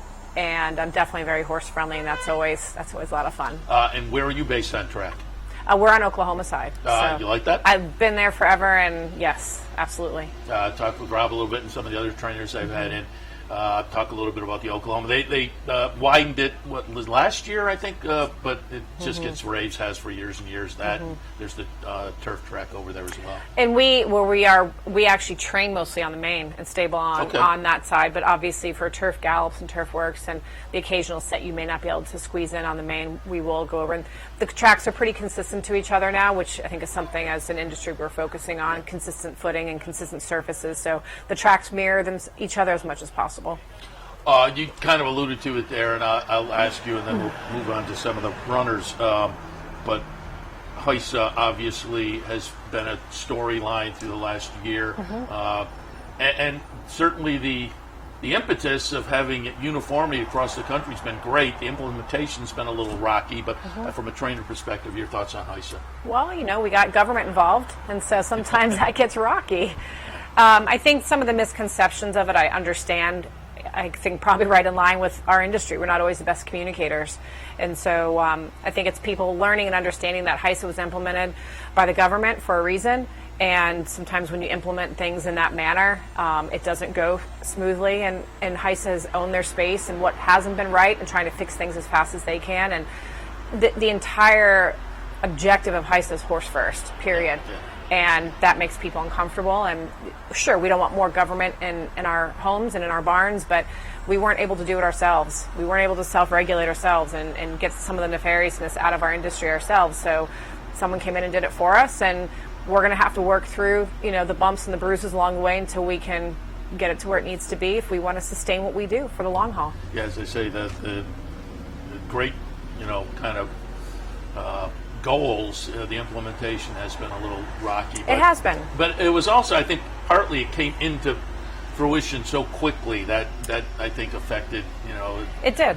If it had, It did, and again, when you get the Senate and Congress, listen, we got both sides of the aisle to agree on we need to make the horse happen first here, and if we're going to sustain this industry and how many people it reaches, not even just at the racetrack, from farms to layups to rehabs to breeding to sales, you think of the millions of people these horses touch. We were at a critical point, if we're being very honest with ourselves. So sure, we would have loved to seen things smoother, but I'm not sure that kind of change is ever going to be smooth. Everyone always pushes back against change, and here we are, and we're making the best of it. This industry, which is slow to embrace the new That's thing. But one of understatement. the things that folks have talked about that I think is great for horse safety, they're talking about the wearable technology for the horses and whatnot. So hopefully that'll so much forward. data to be had, and I likened it earlier on to football.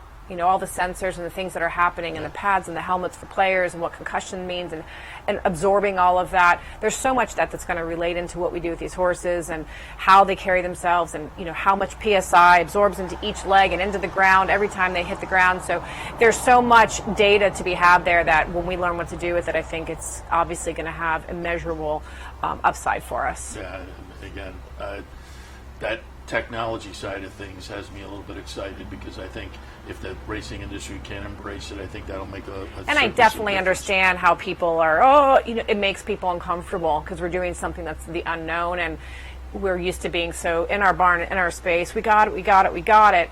And so it's us trying to be graceful and patient through these transitions. Okay. All right, as I said, we'll transition over now to some of your horses, present, past, and whatnot. But I wanted to pick up the win the other day from Tivy early in the meet. This is going back to July 14th, the starter allowance. Tivy's going to be the number 4 horse here, coming off a couple of second-place finishes, 2 back at Churchill, last time at Belmont at Aqueduct, and then you come up to Saratoga and get the nice win.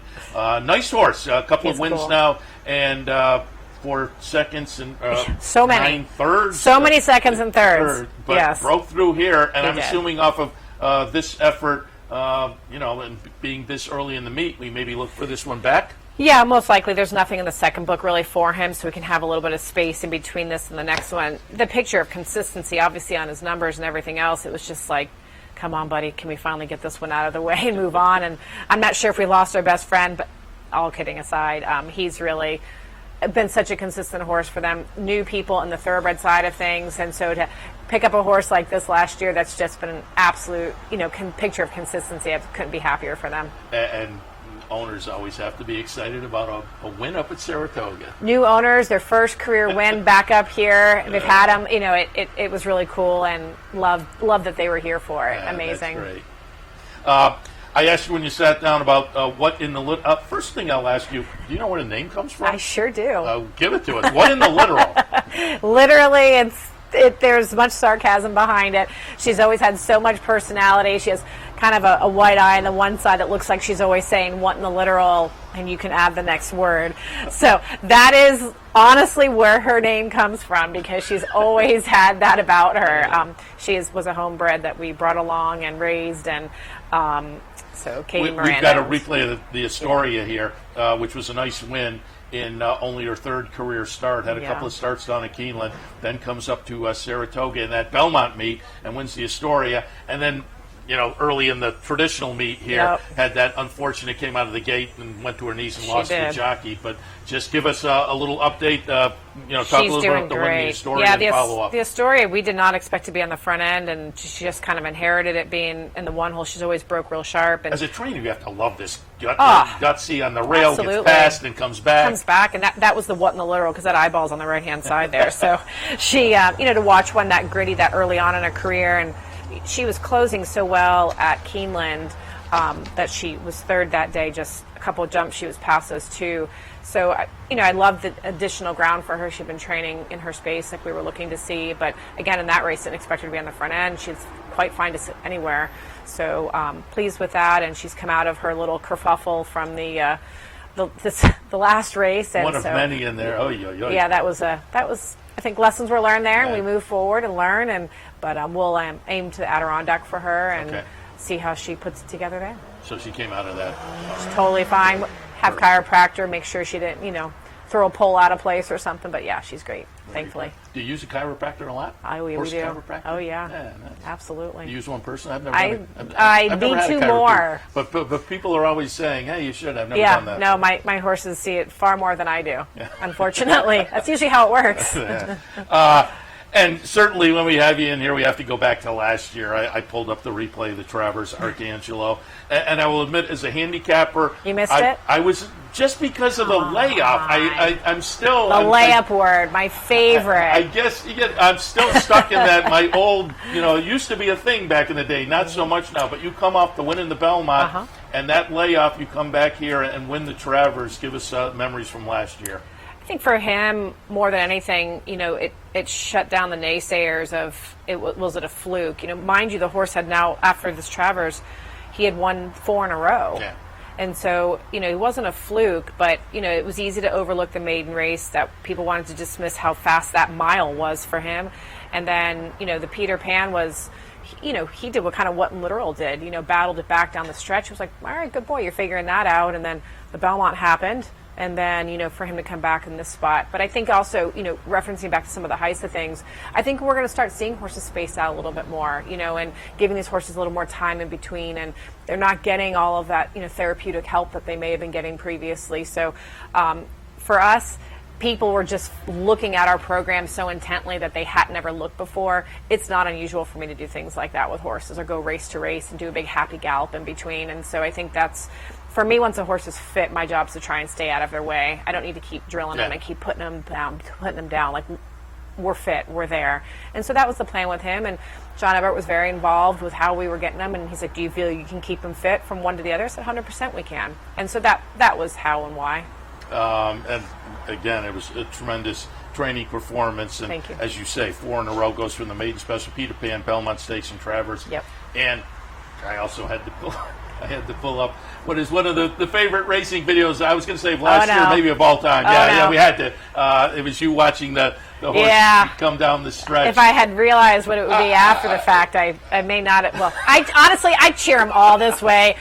What the Literal was the same thing. I love that because I cheer them all that way I too. do, and literally, like they were watching with What in the Literal, and listen, we put so much into this. This team put so much into it, and Cornelia, who rides What in the Literal, she was going crazy for the Astoria as well. But I think when you're in the moment, you're just watching your horse win, and you're watching it all come together.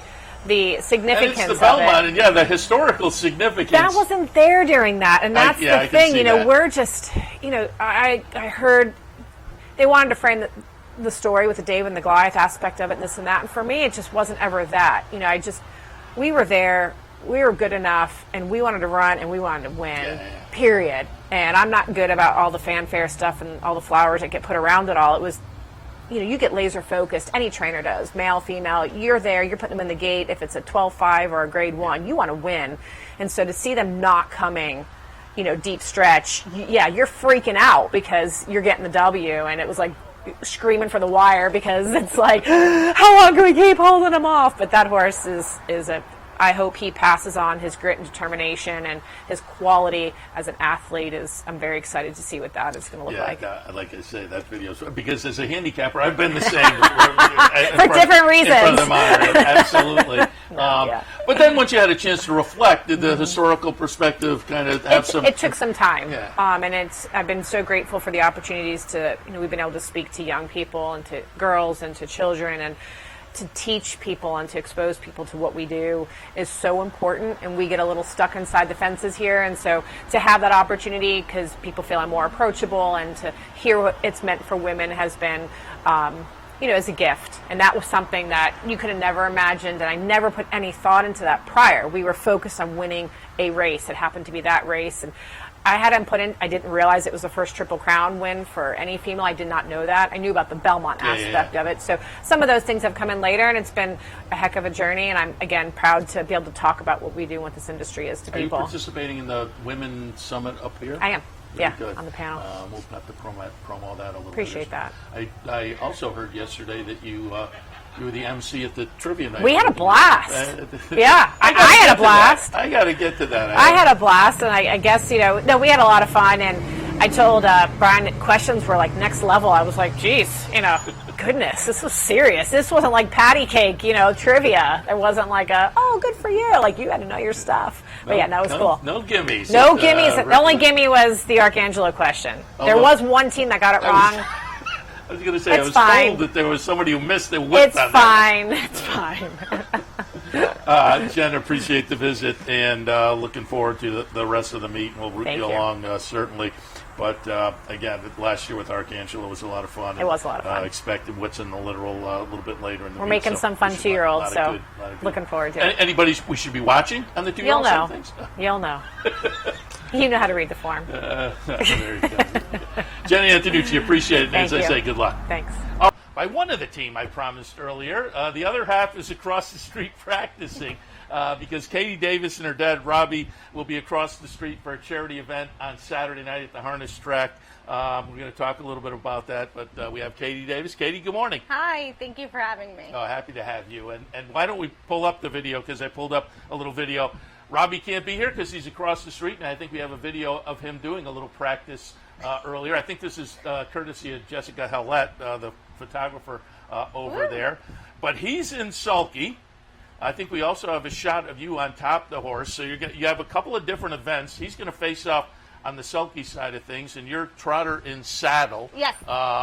Should be fun. You looking forward to it? I am. I am very much so. Just because it's more of a natural way of riding for me rather than being in a cart. So when they offered it to me, I was like, oh, yes. Like, they were like, we weren't sure if you were interested in that. And I said, oh, yeah, let's do it. So it made their job a lot easier, too. So I was excited. I probably should have pulled up the video.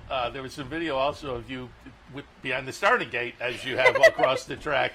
And with the commentary, it was very, very intriguing. So a new experience. I'm assuming you've never done that before. No. So have you been over practicing as well? And I have. How's that going? You know, it's really nice to do it with somebody that has done it before, Michelle, and she's teaching me along the way, and I'm just following her lead and learning as I go, which it's an excitement because it's something new for me. So. And again, it's a trotter, not a pacer, right? Yeah, it's trotter. Okay. So do you have to work to keep the horse on gait like they do, behind the sulky? So it's really different because they were like, kind of like, Katie, put her nose up on the gate. I'm like, what?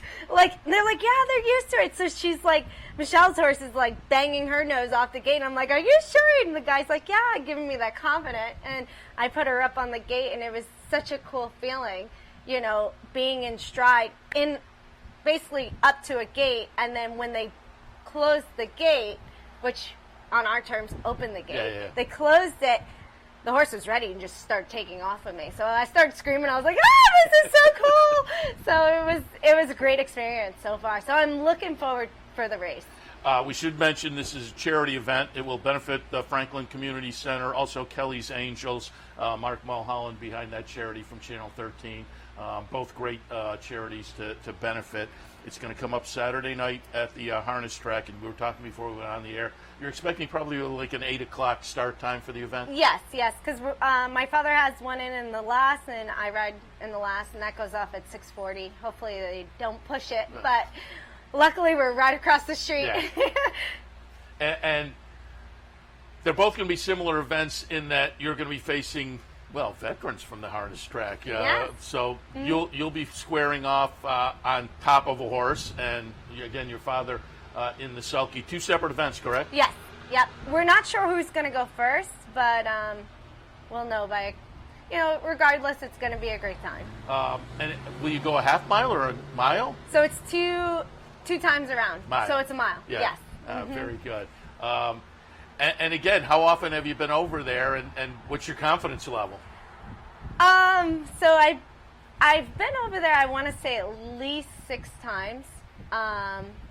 We ran on the racetrack the last 3 times. I've done the gate once, and I've done 2 practice race runs. So the first time was like, okay, we went pretty slow because it's a different, it's a different speed. You know, it's like their quarter is our 3/8 almost. Like it's really weird, but it's very interesting. So I'm pretty confident. You know, I'm looking for a good race though. We want a stretch duel. So hopefully we can make it fun for everybody. And I was saying when you sat down, it's interesting because when we're down in the studio in Albany on Saturday mornings, we'll sit and we have a monitor like this in front of us with a quad screen, and one of the screens is France. And they're betting on these kind of in the saddle trotters. Yeah. So it's big over in Europe. It is. And it's funny, though, because Michelle, she said she's done a couple races, and I was like, man, if they brought just one race back, I would come over after the races here at Saratoga and go right over to the harness track and ride a couple. Yeah, that would be a lot of fun. It'd be fun just to have it over there and watch it. Yeah. But your father's confidence level, how's he coming into it? Has he ever been in the sulky before? You know what? He tricked me. So, because Dylan was supposed to do it originally, but he has to ride out in California. And so I'm like, Dad, I'm signing you up because Eddie's at Finger Lakes. Like, I think you're the one. He's like, I've never been in a cart before. And I go, wait a second. My mom started laughing. And she's like, he's lying. And I said, come on, you're doing it. Oh. And he was really excited to do it because he's done a couple charity races out in California and I think in the Meadowlands as well. So he was like, this is a piece of cake for me, Kate. And I'm like, okay, that sounds cool. So it's going to be fun to do it, you know, me and my dad teaming up against the harness. So we'll see. It will be fun. And as you say, he's over practicing this morning, honing his skills, as it were. There was the charity event with Gabe Pruitt and Pete Aiello, the announcers down in Florida a couple years ago, and they both said they gave them horses that were unlikely to break stride. They gave them veterans. Is he getting one of those veteran horses? I'm not sure, but I worked with 2 of them, and the one, she kept breaking stride with me, but they didn't have the right equipment, and I was kind of a little bummed. I'm like, that's what I don't want to happen. I wanted fun. Like, so they switched my horse last minute, and I really enjoyed riding him. So I think they'd be a really good comparison. Do you have to work to keep the horse on stride? You do. Okay. You do. It's very. I've learned too as well because sulkies, when they ride in saddle, their hands are high and in their mouth, and when you ride a thoroughbred, you got to put your hands down into their withers and mane. And so while we're both practicing, we had 2 different styles going on. And I'm like, I'm definitely doing this wrong. But, you know, so you got to learn their style. And, you know, I'll still have my own style, but I'm more mid in their mane rather than up here and down there. So you learn, and it's enjoyable. So it's going to be fun. I'm in. I'm over, right? Good. I'm a big harness fan anyway, so it should be a fun night. Again, that's coming up Saturday night. Benefits the Franklin Community Center and Kelly's Angels, a couple of nice local charities. So It's great you guys are involved. Looking forward to it on Saturday night. Also, wanted to talk a little bit about Over Here, back in the saddle Over Here, and yesterday we'll watch the opener. 2 tons of fun. The number 1 horse here gets you into the winner's circle. We'll talk about coming up 2024, getting back in the winner's circle up here at Saratoga. Yeah, it was a very special moment for me because last year I had a set of 7 days, and I had to bring it back to this year. They changed the rule as well, which I do agree. You know, if you're going to get a set of days, you should take them here because it's Saratoga. Yeah, it used to be you get a suspension in Saratoga, you take a vacation in December. Yeah, exactly. You get an extra 2 weeks. So it was really nice. I rode 3 days, you know, off my suspension and getting an opportunity from Al Gold and Chad Summers, and you know, it really, you know, built my confidence up again. You know, because you see a couple of your horses win. I lost the winner. I lost the second place in the stake, and I was just like this little ball ready to explode. So that's pretty much what happened in the first race yesterday. For folks who don't know, you're a Saratoga native, correct? Yes. You, your brother is Dylan, obviously. Your sister Jackie. We were out at the Finger Lakes with a remote broadcast maybe a month and a half or so ago. Saw her riding out there, and she's come to ride here as well. Yes. So talk a little bit about growing up in Saratoga. So coming from Long Island in Florida, when my dad rode, we used to switch schools every year, and it was more of a city life. So when we all came up here, we were like, no, Dad, no, we didn't, we were kind of like up in the air about it, but he's like, you got no choice kind of thing, and we absolutely love it here. It was the best thing for us as a family, and this town is just growing, and it's very family orientated, and, I even talk about Trevor when we retired, kind of moving up here and raising our little girl, eventually. We have time, but it's just a great place to live, great place to raise kids, raise a family, and it's just I'm lucky and fortunate that when my dad retired, he moved here. So. Which makes it extra fun, I'm sure. Exactly. Have friends and family rooting along with you. Yes. Clapping outside the winner's circle and whatnot after wins like that. You mentioned your family, your daughter, very cute. See her pictures on Twitter and online. And your husband's riding with a Colonial, doing very well. The leading rider I saw maybe 3 or 4 days ago. Yep, he is. He's doing really well. The purses are great down there. You got great clients, great trainers as well. And, sometimes it's good to step away at one point, and he's doing awesome. He's doing fantastic. And he's coming up here on off days to ride as well. So keep him busy. Yeah, absolutely. Is Joe still has his book down there? He ended up switching agents. Okay. And Joe still has my book, and we're enjoying it. Yeah, very good.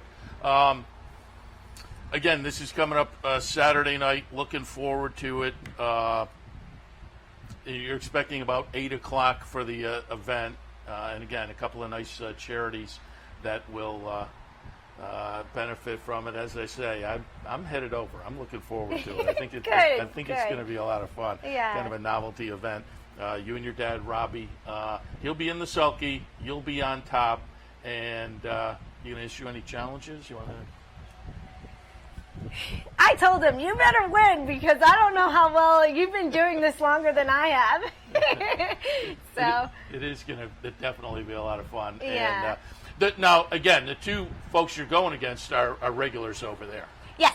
Yep. Although I say regulars over. I think Brett is the leading harness driver. Okay. That's how you say it. Yeah. I think he is. Yeah. So he's got a lot of experience. And Michelle, I believe she hasn't ridden in a while, but I built her confidence as well. I said, but you got the knowledge. So you don't have to be too fit, as long as you got the knowledge. Like, sometimes the knowledge beats fitness, and strength. And she's like, yeah, Katie? I'm like, just remember to breathe. And she's laughing, and I'm like, we're going to be good, I promise. So. Excellent. You have mounts coming up that we should be looking for? Yes. I got a couple coming up.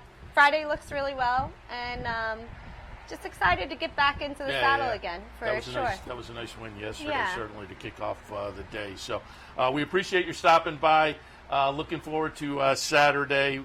Certainly wish you a lot of good luck on the meet going forward, and Thank you. Good luck Saturday night. Thank you very much. I appreciate it. Katie Davis, and again, she and her dad, Robbie, across the street on Saturday night. Stop by. It should be a lot of fun. And as I